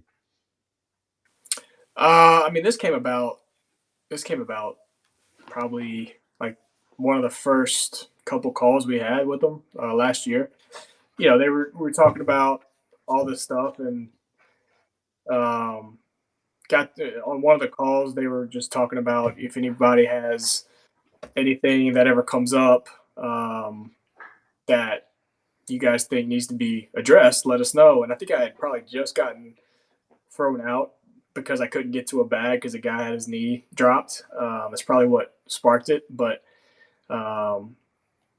it's like if we have all this stuff at home plate to protect guys, and then you hear from coaches and base runners, hey, like we had film on guys, like certain guys drop knees, and if they drop a knee, you go late and you slide into their leg, and that's just, that's just not going to be good. One day it's not going to be good, and we're just trying to avoid that. So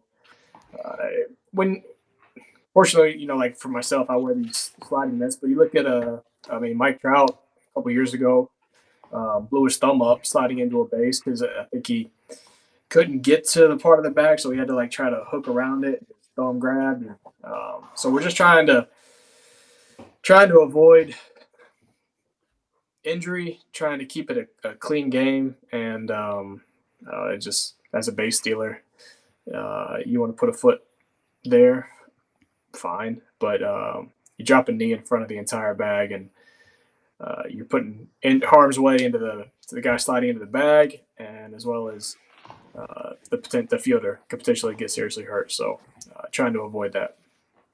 A couple things here with the MLB committee has more members. Number one, is there a reason why? And number two to that is, you being with the Blue Jays and Mark Shapiro, president of the Blue Jays, who is former minor league director with Cleveland when I played there. And I love that dude. Does that make you a little hesitant at all to maybe speak your mind about certain things?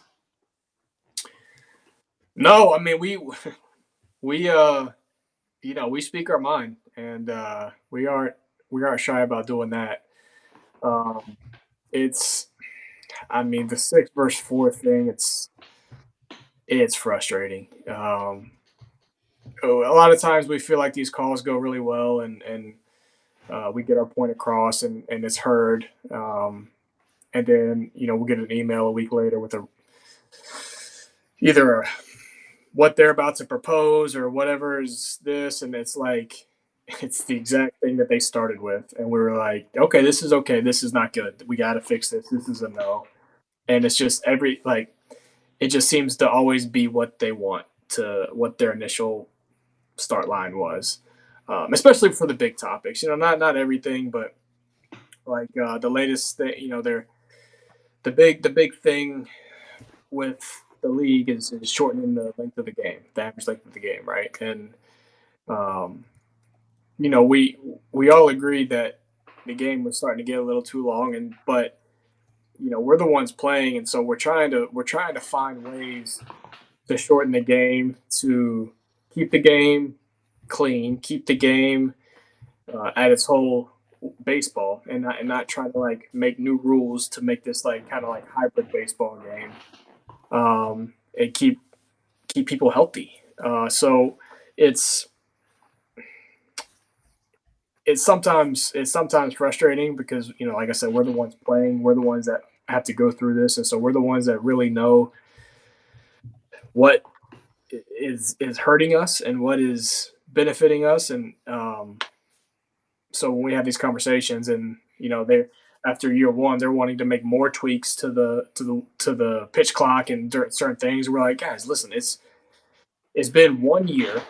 Let's just pump the brakes, and we've got guys getting hurt, pitchers getting hurt. Let's let our players adjust to this new style of baseball that you guys have forced upon us. And so hopefully, I mean, at least we get to get in a room and talk it out. I feel like we're heard at sometimes, and sometimes I feel like they just entertain what we're saying. And we had Scherzer on the other day, and he spoke at length about some of this. Obviously, I know he's not in those combos, but he used to be a part of the executive subcommittee on the players' side. So the two things he brought up were, one, the commissioner said what you just mentioned. Hey, we just made a bunch of tweaks. We're probably not going to do anything for next year. And then obviously word already starts to come out that they actually might do some things for next year.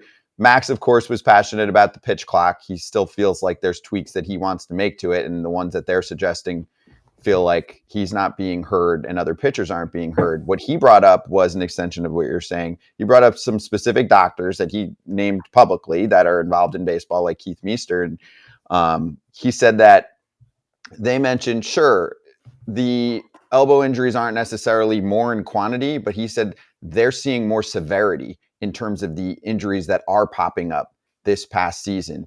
Did you see any of that? And what do you think? I know you're not a pitcher, but seeing that is certainly concerning. And then I'm just wondering where we find a happy medium here. I'm not necessarily blaming the pitch clock. It more has to do with hearing the people that are actually on the field, that are actually experiencing the baseball game, and making sure that we keep players on the field as best as possible, because injuries suck.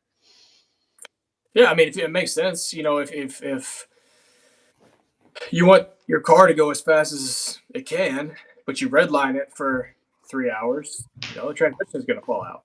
And it just makes sense that it's we're just pushing these guys to go, because I mean the way pitching is now, it's 100% every time, and so now we're having them do it quicker. It's a bad recipe in my opinion. And but again, look, I'm not a pitcher, but it's, I've found like there's certain at bats where I'm more worried about getting, like, certain pitches, I should say. I'm more worried about getting back in the box than I am to kind of try to figure out what just happened with the last pitch and who I'm facing, and like kind of what the sequencing is and what I should be looking for. Where I step out and I start thinking about that, I'm like, oh shit, there's 10 seconds left. I got to get back in. And now I'm hitting, and it's like, it's kind of blind, frankly. And that's not how we're supposed to play at the highest of levels, especially in this game of baseball. There's a lot of mentality that goes in it. And look, I get fans have been frustrated with the length of the game, and we're not saying they're wrong. Players don't want to play in 3-hour games either, but this is where that committee comes in, where they think they have a way, the ownership and the commissioner's office think they know how to shrink the game 30 minutes, no problem. Okay, but that doesn't line up with the way we think we should be playing the game, and we have other ideas on how to maybe shrink in the game. And so that's where this rules committee is supposed to be able to engage in that and try to come to a mutual solution. Where, more often than not, it's not mutual. But sometimes it is, but more often than not, it's not. That's why they have 6 and we have 4. If they wanted true mutual solutions, it'd be 5 and 5. Max mentioned, having 5 and 5 or 6 and 6, whatever, and then having the ump be the decision maker, because otherwise he's like, you're gonna have stalemates too. So would that be a way to consider it, being that the umps are on the field too, and they can kind of hear both sides and be maybe somewhat neutral? Yeah, I mean, Bill Miller's the umpire that's got the vote and is the one voicing most of the opinions of the umpires. And look, they're obviously their big thing is this challenge system, the robot umps that are on the horizon. They're fighting hard against that, which frankly I would be too, and I am as my individual self. I don't think robot umpires are a good thing for the game, but they're pretty. Bill's been pretty objective about most topics, so I think that's probably a good idea, because I think umpires kind of fall in the middle on certain things. They have a good feel for the game, so that's another thing that we've talked about at length is with these certain rules about, like, guy calling timeout when he's hitting and having the clock just automatically just reset to 15 seconds instead of giving the guy a second to, like, regroup. Umpires have a good feel. Well, I should say most umpires have a good feel of, okay, this guy's actually, like, regrouping, or this guy is just stalling and trying to, like, fuck with the pitcher or whatever it may be. And so they're like, all right, let's go get back in the box, start the clock. And that's what we're saying. Like, give us these kind of rules. Let the umpires take a feel of the game and a feel of what's going on to help enforce it in whatever way seems best. And because if you got certain black and white rules, there's going to be times where it just doesn't make sense that's a penalty, which is called a ball, or a penalty, which is called a strike. But yeah, again, that's something that as players we understand, and as the ownership group, maybe not so much. Yeah, they're not playing. So last one from me on this, Whit, is there anything that has been brought up in, like, the recent meetings that you think should be further pursued, or that you think guys should be heard from? I mean, I think it's good sometimes to put it in the public domain. There's plenty of players we talk to that have similar wishes, but they're not in on these combos. So is there anything that's come up where you feel like the other side's listening, or maybe they're not, but it's a good suggestion that has stood out to you, whether it's a new change or a tweak to something? Is there anything that you'd like to see that we should be thinking about and kind of discussing during the off season when we've got time to go through things? Well, the big thing is the game, like in April, was kind of perfect scenario. It was like 2 hours and 36 minutes or something was the average game. And then as the year went on, like it got a little bit longer, and then by the end it was like 2:44 or 2:46 or something like that, like 10 minutes longer than it was in April. So trying to get back, right? Because they want that 2 hour and 30-minute game. That's like the perfect time. So they're trying to cut more time out. And we're like, look, guys, like I said earlier, it's been 1 year. Like, it's probably not because they think guys are abusing the pitch clock in certain ways. And it might just be because it's August and it's hot and guys need a couple extra seconds in between pitches. They want to let that clock go down a little bit longer before they throw that next pitch because they're tired. They throw 130 pitches, 140 pitches. It's 95 degrees outside. Like, there's more reasons than just solely people abusing the pitch clock as to why games probably lengthen for, another 8-10 minutes. Pitchers are always more ahead early in the season. Hitters have caught up. Pitcher stuff kind of is really sharp. It's like gets really sharp and then kind of flattens out and then maybe goes down a little bit toward the end of the year, which is beneficial to hitters. There's so many reasons that the game could lengthen out. But they want that 2 hour and 30-minute mark. So they want to shorten the pitch clock more. And we're like, well, let's find other ways to do it. And one of the ways that was brought up was making the challenge system more like the NFL challenge system, which I think is going to continue to be talked about because I do think it's a good idea, where instead of guy slides in a second, he's called safe or he's called out, now it's like, hold on, let me look and see. That's 15, 20 seconds. Why don't we just do it like the NFL is, where you get until the next pitch is thrown to make your challenge, and if everything's all good, we don't have that like 20-second pause to wait for the guy on the phone to tell him, no, he's safe or no, he's out. And so that happens, 7-8 times a game between both sides. And it's about 15 to 20 seconds each. That's 2-3 minutes right there. So just little things like that, that, like I said, is a player's, from a player's perspective, we know what is kind of like a time killer and what is just going to have to be part of the game. And so we hope to continue to have like those discussions as to like, let us tell you where we think there's too much dead time. And then let's try to figure out how we can shave a couple minutes off each game, because you guys want quicker games and fans do too. And like I said, nobody really disagrees with that. We're just trying to make it healthy and clean. And so that's our biggest fight. Yeah, I like that. And also, I'm not going off hard data, which I know is everything for the league, but there's usually more scoring and offense when it gets hotter. So that usually leads to a little bit longer game.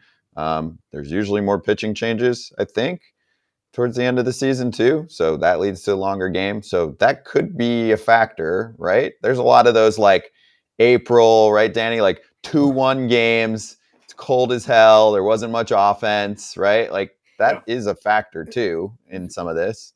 Yeah, Whit's right. I think the pitchers are ahead a little bit at the beginning, but then the hitters make adjustments. The pitchers don't make those adjustments as quick, and then the games get longer because of more offense. But he said it perfectly. You don't want to make this an unhealthy sport just because you want it to go quicker. It just doesn't make sense. There's other ways that you could shorten the game without, possibly hurting the players out there that are making you money playing this game.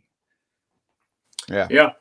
And if you look at like the quickest games, their starting pitcher goes into the 7th, and then you got 2 relievers come in 8th and 9th or whatever it is. And so we got to figure out how to incentivize teams to keep their starters in a little bit longer. And the league actually knows that and talked about it. And I heard Manfred say something like, I don't know, a month or 2 ago about maybe getting rid of the opener. But so they want the starting pitcher to pitch more, and I can tell you how that's not going to happen, and that is shortening the time in between pitches for the starting pitcher. That's not going to help get him longer into the game. So There's, like I said, there's ways it can happen, and hopefully these conversations are productive, and we're not just jumping the gun because we're trying to find 5 minutes here and 7 minutes there, and we can continue to have good conversations and come to some sort of agreement, even if it's not this year, which I don't think it has to be this year. But if it's not this year, we can find something that we both agree on and can be better for the game. Because we do want the game to get better. We want the fans to like the game. We want to bring more eyeballs to the game. We want all of that. That's mutual, from players to owners to the commissioner's office. But we'd like to help, and we feel like we're not getting the help as much as we should. Yeah, trust me, when the vets come on this show and this stuff comes up, this is what happens. There's passion there because you guys are living it every single day. So I'm with you, man. Thanks for a little insight there. And we will see you in Orlando in about a week, dude. Appreciate you, obviously, all year with us. So have a happy Thanksgiving with the fam, and then make sure you're ready to go, all right? Yeah, happy Thanksgiving, fellas. Thanks, Whit. We'll talk to you soon, dude. Yep. Whit Merrifield with us on FTLIVE. Great stuff there. Awesome. Really good insight, especially from a guy who's in the conversations. Because sometimes we'll talk to players, they have their take, but they're like, I don't know, I'm not in the meetings. Like Whit is in those meetings. Like you said, he doesn't necessarily get to make the call on what they end up doing, but I'm always fascinated on the actual combos that are going down and what other ideas are brought to the table, hey, I didn't even think about that. And maybe I'm sure there's data for that. Like how many times do you get this when you're watching the game? Hold up. Yeah. Coach looking. What do you think? Touch play at second. His foot on the bag the whole time? Okay. Yeah. That's huge, though, to do it just like the NFL. You got to do it before the next snap, right? So do it before the next pitch. You guys are on a pitch clock that 20 seconds or whatever the pitch clock is at. It should be plenty of time to know if you want to challenge or not.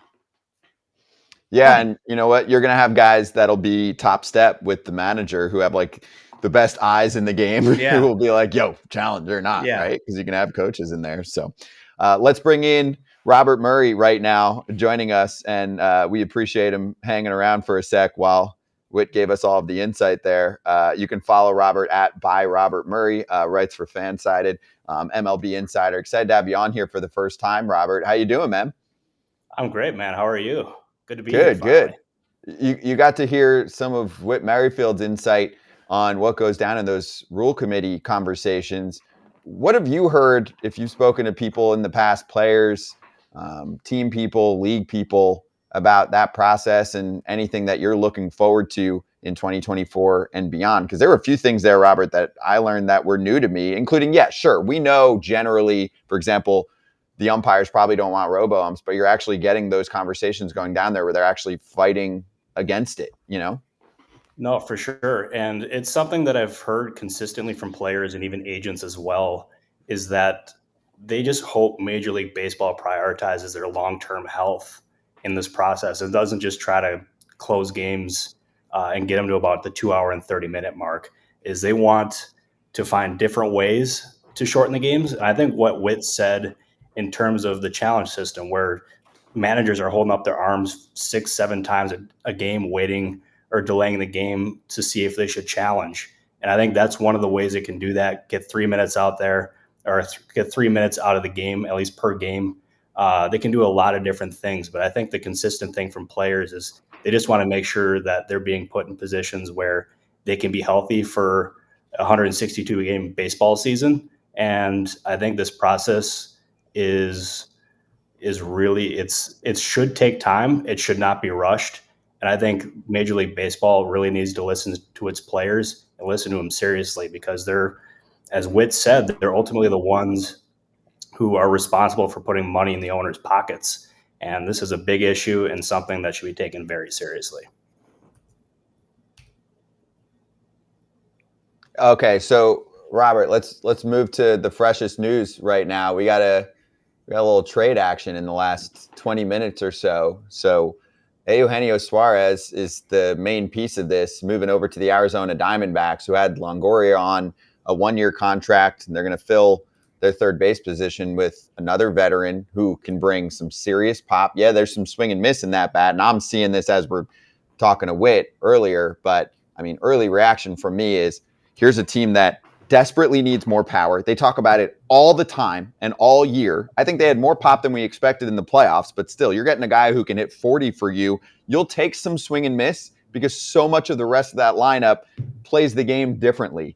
Do you like the trade early on here for Arizona? I don't have enough yet on the other side to see where Seattle's going with this, but Seattle needs offense. I know they want more contact, but at the same time, I have not been a huge fan of the way that they've been trying to construct their roster over the past year or so, aside from the fact that they have incredible young pitching that's been coming up. Your thoughts?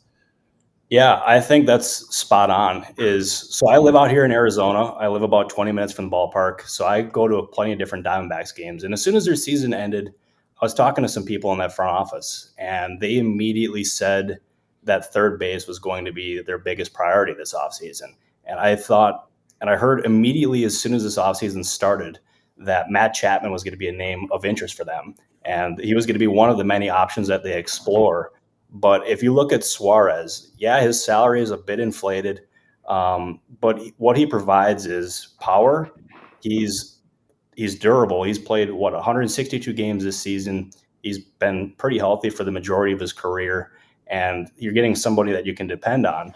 And he's also, that's a really young clubhouse in Arizona. And something that you could hear from different players after the trade deadline was the impact that guys like Tommy Pham or even Evan Longoria, who they signed in the offseason last year, it really provided a good sounding board for these young players. And I think that's something that the organization heard pretty consistently from their players. And I think that's what Suarez provides. I think it's a really good move for Arizona because they didn't give up much at all. They gave up a live bullpen arm, and then they also gave up a backup catcher. And if that's the cost of doing business, I think that's a really smart move for Arizona. Kind of seemed like a salary dump for Seattle, and they seem like they're primed, at least right now, to move forward at third base with Luis Urias. So in the process, they cleared payroll room. The Diamondbacks ended up getting their third baseman that they wanted. So on the surface here, it seems like a win-win for both sides. Yeah, Robert, you mentioned a great point about bringing in a veteran guy like that. I don't think there's anybody nicer in the game than Eugenio Suarez. I don't know if you've had many dealings with him. Can you talk a little bit more about the impact, though, that a veteran guy that can produce? Evan Longoria was great, I thought, but you're going to get more offense, obviously, out of Suarez being there now. No, for sure. And like on the field, like the impact that he can bring is, I mean, we're talking about a guy who's got like legit power. He can hit at least 20 home runs, if not 30 plus. And that's a really important thing. And if you look at like that roster in Arizona too, like the clubhouse presence, I remember talking to Alec Thomas. He was a guy that had a pretty up and down season, got sent down during the season with Brandon Pfaadt, and both those guys ended up being postseason heroes for the Diamondbacks. But he talked about the importance of like relying on those veterans and just getting a different opinions and getting and like leaning on them to get through those tough times, because as these players said, it's a roller coaster of a season. Like things happen and you got to overcome them. And I think Suarez is going to be huge for that. He's going to be really good for that young locker room, but he's also going to be an upgrade at third base. And a Diamondbacks team that's coming off of a World Series appearance like that, that's a really good start to the offseason. They're not done by any means. They still got to figure out the outfield spot. They also got to figure out if they're going to add another starting pitcher. But this is a really good start. And for the cost, you can't really go wrong with that at all. Robert, on the other side here, I know I started to mention it. I'd be pretty pissed if I'm a Seattle fan. They tanked for a while. They built back up. What I previously mentioned was maybe the best core of young starting pitching in this sport. And a lot of it's up in the big leagues now, and they're going to be under team control for a while. And I don't necessarily look at that and go, oh, let's trade our pitching for some young position players. They have money. The Mariners are rich. They're fine. They opened up their payroll this past season at about, I think it was 137 mil. I talked to Ken Rosenthal earlier about. That was in the back half of the league, 18th. That place fills up. They're doing great. okay? They'd say if they weren't. They're making a ton of money. Their payroll is down pretty significantly from what it used to be. It already seems like they leaked that they're not going to be in on Ohtani. What should fans be thinking aside from, the famous 54% number that was thrown out there by Jerry Dipoto? I think they have a ton of heat on them if they think like they're just going to be playing the long game and trying to be good. Like, you're in a tough division too, in my mind, right? Like, Texas is not going anywhere. Houston's been a powerhouse for a while. What the hell is the plan here? Because they need more offense. There's no doubt about that. Not hard to find. I mean, not easy to find this coming off season. Maybe they get involved for someone like Juan Soto, but if not Ohtani, they're not paying for Cody Bellinger. What's the plan for the Mariners to be a juggernaut on offense and to show their fans they actually give a shit about being, a 60% winning percentage team? That's a heck of a question. And that's like the 54% number was going to be the first thing that I brought up. And if I was a Mariners fan, I'd be really frustrated with that. It's you hear those comments from Jerry Dipoto, and they seem like a team that, while they've always had talent, they've always seemed like they're constantly rebuilding. As they acquire that talent, and then they trade it away, get prospects, and then they get to the major leagues, and you end up it's constantly being in a rebuilding state. And it would get really old to me, and it should put pressure on that front office to finally establish a winner, because the Mariners have gotten the taste of like what winning has looked like the last couple of years. And they never seem like they can get over the hump.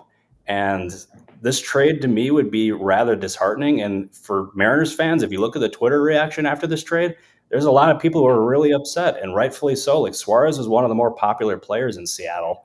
And if you're the Mariners, like, in that front office, and you want to put a winner on the field, and that being said, like, automatically, like, at least they didn't say it on the record, but they at least said it, like, there was reports from, I think it was MLB.com, that said they're not going to pursue Shohei Ohtani.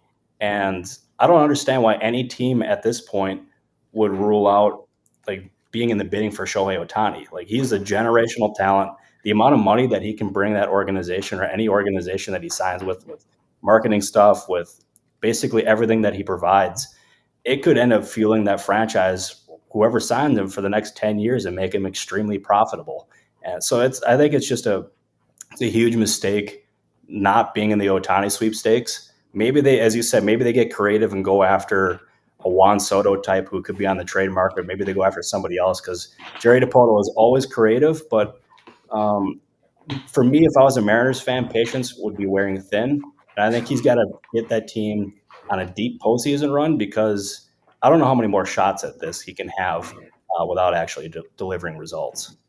Yeah, Dipoto is very creative, but yeah, why would you tell your fans you're not even interested in Ohtani? That doesn't make any sense. But going back to losing Suarez, so as of right now, and Ken Rosenthal just tweeted out that they're likely to play newly acquired Luis Urias.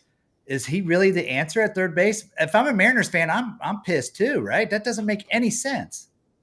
No, and I mean, Urias, he was a top prospect with the Padres, and he was super highly thought of, and someone who was supposed to be like a long-term piece in that infield.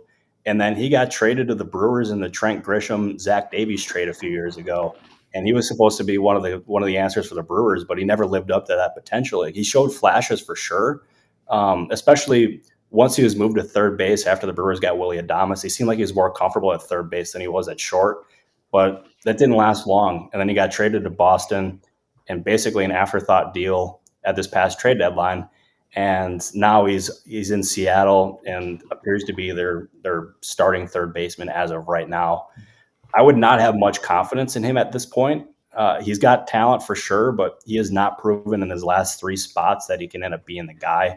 So it's a bit of a challenging situation there for the Mariners. And if I was them, I would look at third base upgrades. Like a guy like Heimer Candelario, I think would make a lot of sense there, and he would not break the bank at all. But Urias seems like the guy right now, but that would not give me much confidence. And that would just, if I was a Mariners fan, that would just give me every more reason to be upset with what's going on. Hey, Robert, let me take you to a fan base that's much happier right now. That would be the St. Louis Cardinals fans. Yeah. Oh boy. Sarcasm, but sure, they added innings. they got Lance Lynn. They picked up Kyle Gibson. They said they were going to get 3 and then tweaked it to 2.5 pitchers. So now people are wondering, okay, is Lance Lynn or Kyle Gibson looked at as a half a pitcher? I don't think so. So maybe they're back to their goal of 3. Here we go. There are the 2 signings that we're looking at right now. Okay, they need to pick up innings. Cool, got it. So what do you think they're going to do to actually address, the top end of their rotation? And also, the biggest thing I'm having a problem with is they sound like they're stuck in the past sometimes. They're like, we're going to value swing and miss more from our pitchers. It's like, yeah, cool. Everyone's been doing that for a long time now. And then they do pick up one below average and one very below average swing and miss guy, right? For their rotation. So I'm just wondering what's next for them, like what they think they're going to accomplish that's going to get that guy. I do think they'll get someone, right? But the top of the market's only got a few big names there. And even if they do pick up that one big pitcher, like, do you think that's enough for them to be a division contender again? I thought like the Cardinals, they made it abundantly clear entering this offseason that they were going to be prioritizing starting pitching upgrades. I just did not expect that at all to be them jumping the market for Lance Lynn and Kyle Gibson. And I thought it's just it was strange. And I think, as you said, they can be stuck in the past. And they spent a combined like 32 million something or 23 million on guys who are 36 years old entering this season. And it doesn't seem like it moves the needle at all for them. And I expect them to continue to add to that rotation this winter. I think they have a shot to sign a guy like Sonny Gray. I think he would make a whole lot of sense there. I know the Twins have interest in re-signing him, and he really liked being in Minnesota. And there's going to be plenty of competition for his services, especially coming off of the year that he did. But as far as St. Louis and where they're at, it's really puzzling. And you could see the fans' frustration after John Mozeliak's press conference yesterday. And he kept reiterating that they're not done. They're not done at all. But to start the offseason with those 2 moves, I'll provide some more insight on this too, because after those deals were made, I thought they were a little bit on the overpaid side. I thought both were pretty rich, but I ended up talking to some different teams who said the valuation on both those players were exactly in line with what they had internally. And so the price for starting pitching is really, really high right now. And we're going to see some pretty big contracts later this offseason, and I would not be surprised if another one happens soon.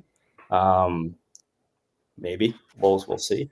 But as far as the Cardinals, they're not done. But this has been a pretty underwhelming start to their offseason for sure. Yeah. So do you get the sense that I don't know what the contracts are. I think it's total 20 million something between the 2, right? So if they don't make these deals, doesn't that give them more money to go sign a Sonny Gray, as you mentioned? Because who wouldn't want Sonny Gray in the rotation?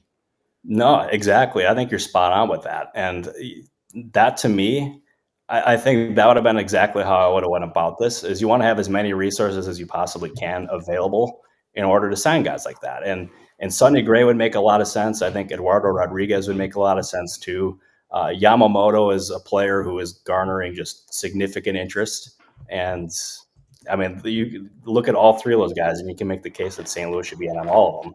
They're not going to sign all of them, obviously, but signing at least one should have been their top priority this winter. And instead they started with Lynn and they started with Gibson. Gibson's coming off of a really good year, and Lynn is coming off of a pretty down year with the White Sox and the Dodgers. Both of them eat innings, so they got that insurance for sure. But they could have just gone for more high upside swings, especially with the money that they spent. But Mozeliak thought differently. I'm curious to see if it works, but considering their previous history in pitching, especially recently, I'm not overly optimistic it's going to work, but who knows? Maybe I could be proven wrong. The thing that confuses me, Robert, and yeah, sure, we'll wait until the offseason plays out for St. Louis and see what else they do, is that usually when you get these early signings, it's more like the Nola deal getting done and he wants to get there. It was curious to me that they decided to allocate money this way because, like you mentioned, you're spending almost $25 million bucks on 2 pitchers here, you better not come to me later on and say you missed out on the big prize by a certain amount of money because, you filled up your 2024 payroll too much with guys that are more in the back end of a rotation. It almost makes me think of like when they overpaid. I know this is going to be a sore spot for Cardinals fans, but for Brett Cecil back in the day on that contract, and you're looking and you're like, huh? And I'm not necessarily saying those two aren't going to pitch well for them, but just the order of operations seems pretty interesting to me. The one other part of this that I thought about was Reynaldo Lopez, if you think he's a starter, would have made more sense based off what they're talking about. They want strikeouts. They want to rely less on their defense, right? That was their big thing that they were pushing during this past season. And I get it for the development part of things and where you're looking for prospects, but I thought they meant the same thing on the free agent pitching part of the conversation. So that's where I'm curious, even if you do end up getting one guy, like let's say they do trade for a Tyler Glasnow or something like that. Great. Then you got a big swing and miss pitcher, but it's just one guy. I mean, when you ultimately look at the difference between this year and last year, like I think if they do land a Glasnow, I think that'll probably be it for them as far as what they do with starting pitching. And I'm going to look at their rotation and be like, great. So there's one dude who can strike out the world, and then the rest are all a similar type of pitcher with, Michaelis added to the other guys. Fine to have maybe one of those guys at the back end of a rotation, but I don't know. I'm still feeling kind of lost and feeling like it's going to mostly be the same and relying on one pitcher that you freaking better pray does not get hurt.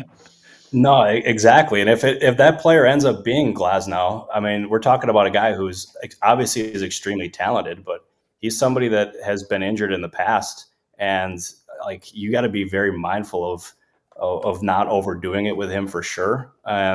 And also, if you do acquire him, that's a $25 million salary, which is going to end up being just as much. Like it's going to be more than those two other pitchers combined. And it's a really odd way for that team to go about this offseason as far as the two pitchers that they did add, because like the messaging was one thing that they wanted to add more swing and miss, and then they did the exact opposite, and they kind of reverted to what they ended up doing in the past. And it's a really frustrating way of going about the offseason. And to answer the one of the first things that you guys asked is, I don't know. Obviously, this is really early on into the offseason. Like the offseason is just beginning.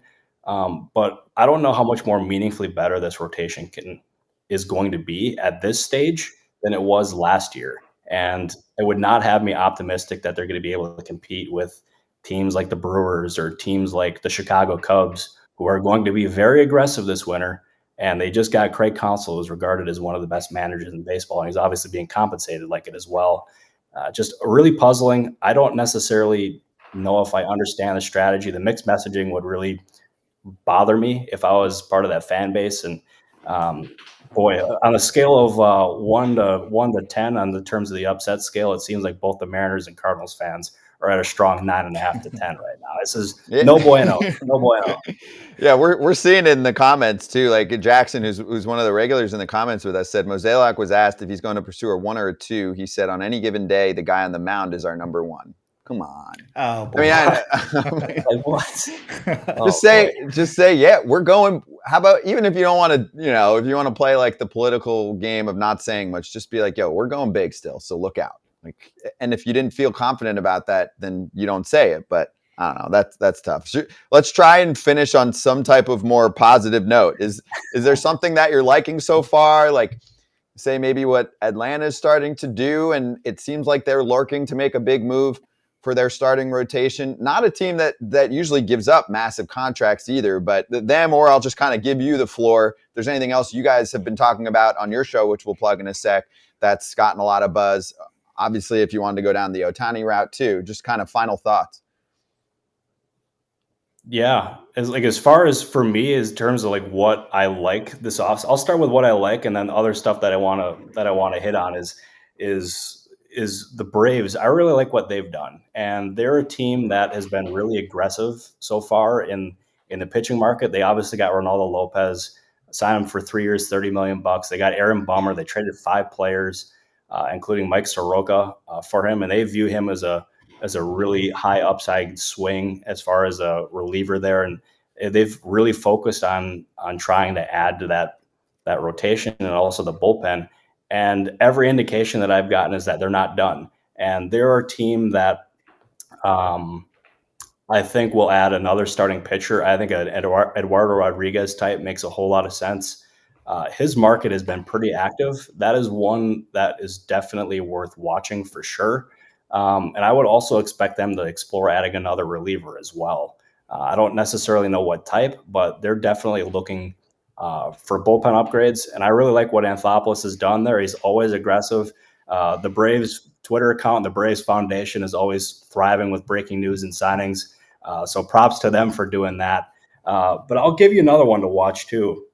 And I have not reported this. I don't think this has gotten reported yet. At least part of this is that the Twins, they're looking at shedding payroll, and they have aggressively tried to move certain players. And one of them has been Christian Vasquez, according to sources who have spoken with the Twins.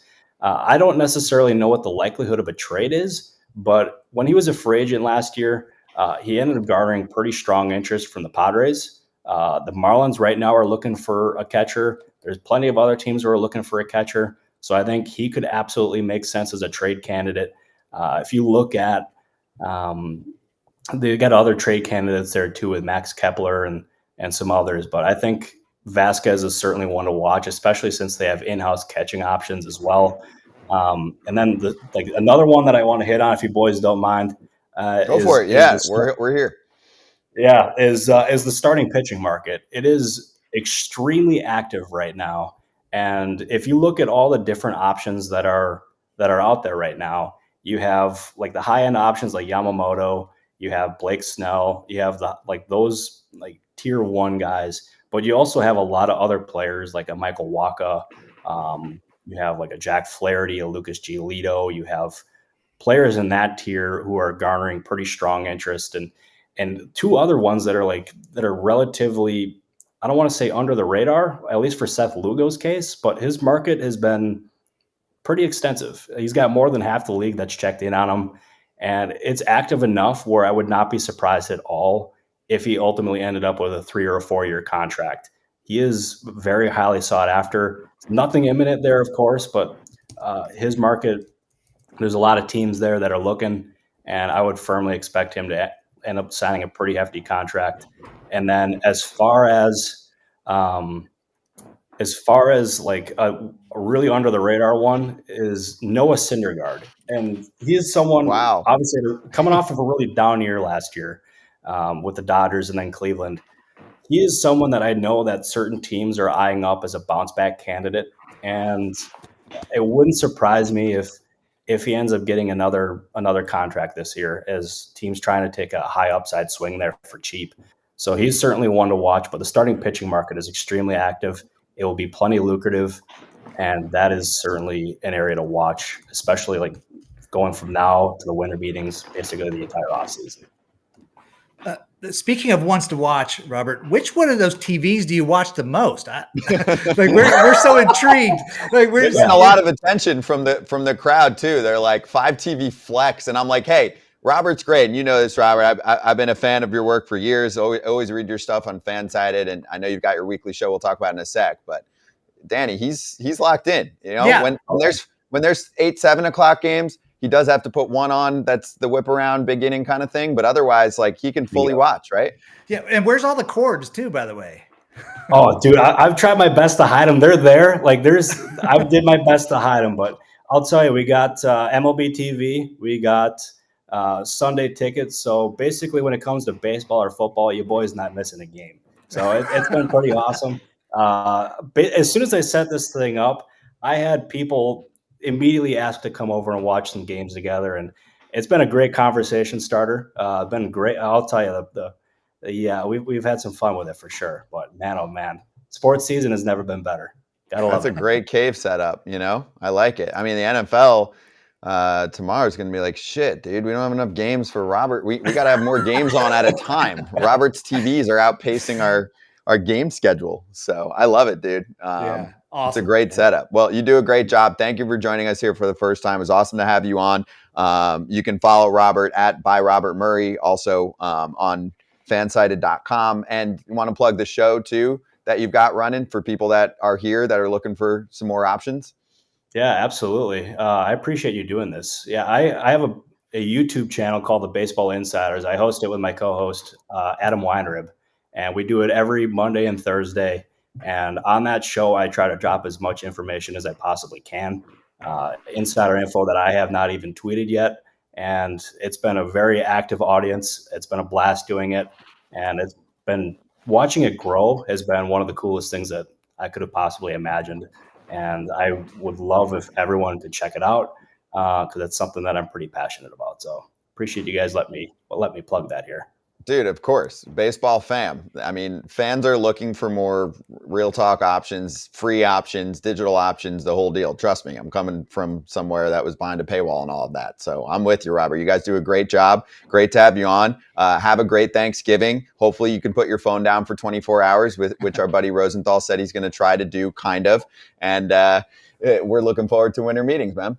Yeah, I can't wait. I'm hoping baseball settles down for Thanksgiving because I'm going to be with my girlfriend and her family. So I don't want to upset anyone at Thanksgiving dinner. I feel like that'd probably be frowned upon. But hey, baseball is baseball. Scoops are out to be had. So I got to try to break some news somehow. No matter where it may be. Hell yeah, dude. We know you'll be hustling regardless. Robert, great to talk to you, dude. Enjoy the break. Ish. Hey, appreciate you guys. Thanks again for having me. Thank you. That's Robert Murray with us on FTLIVE. All right, that was good stuff. Great show today. Let's finish strong here with a little slap hands action.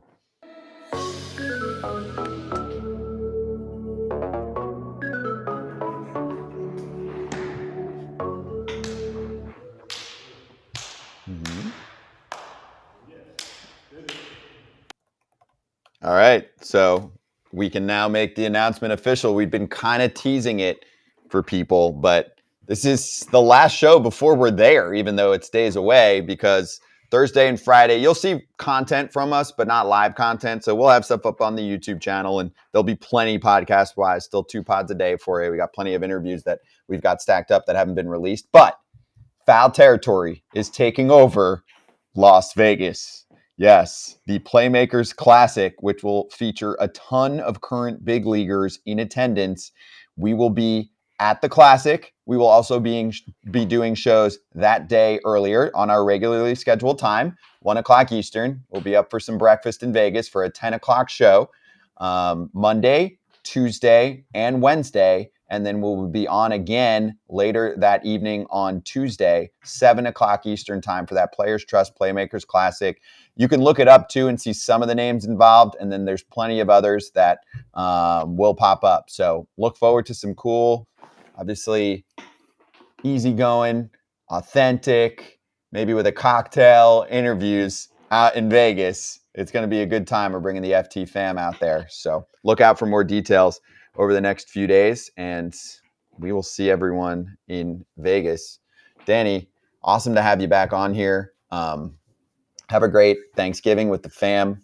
You look great. You did a great job, and obviously we'd love to have you back again soon. Yeah, man. Thanks for having me. This was a blast. Always a blast with you, Scotty. You know that. And don't forget, dude, everybody out there, eat your stuffing with gravy. Can't go. You're trying to save lives, right? That's right. That's right. Yeah. I'm trying to bring everybody else down with me. Get fat with me. Yeah, and no choking, no coughing on Thanksgiving. That's right. I like it. Danny, thankful for you. Have a happy Thanksgiving, man, and we'll talk to you soon, all right? Thanks, Scotty. You too, buddy. Cheers to everyone in the FT fam. Look out for more content, as always, on our socials, YouTube, pod, the whole deal during the little break. But for the first time in a while, no FT on a Thursday and a Friday. We'll see everyone live on Monday from Vegas, baby.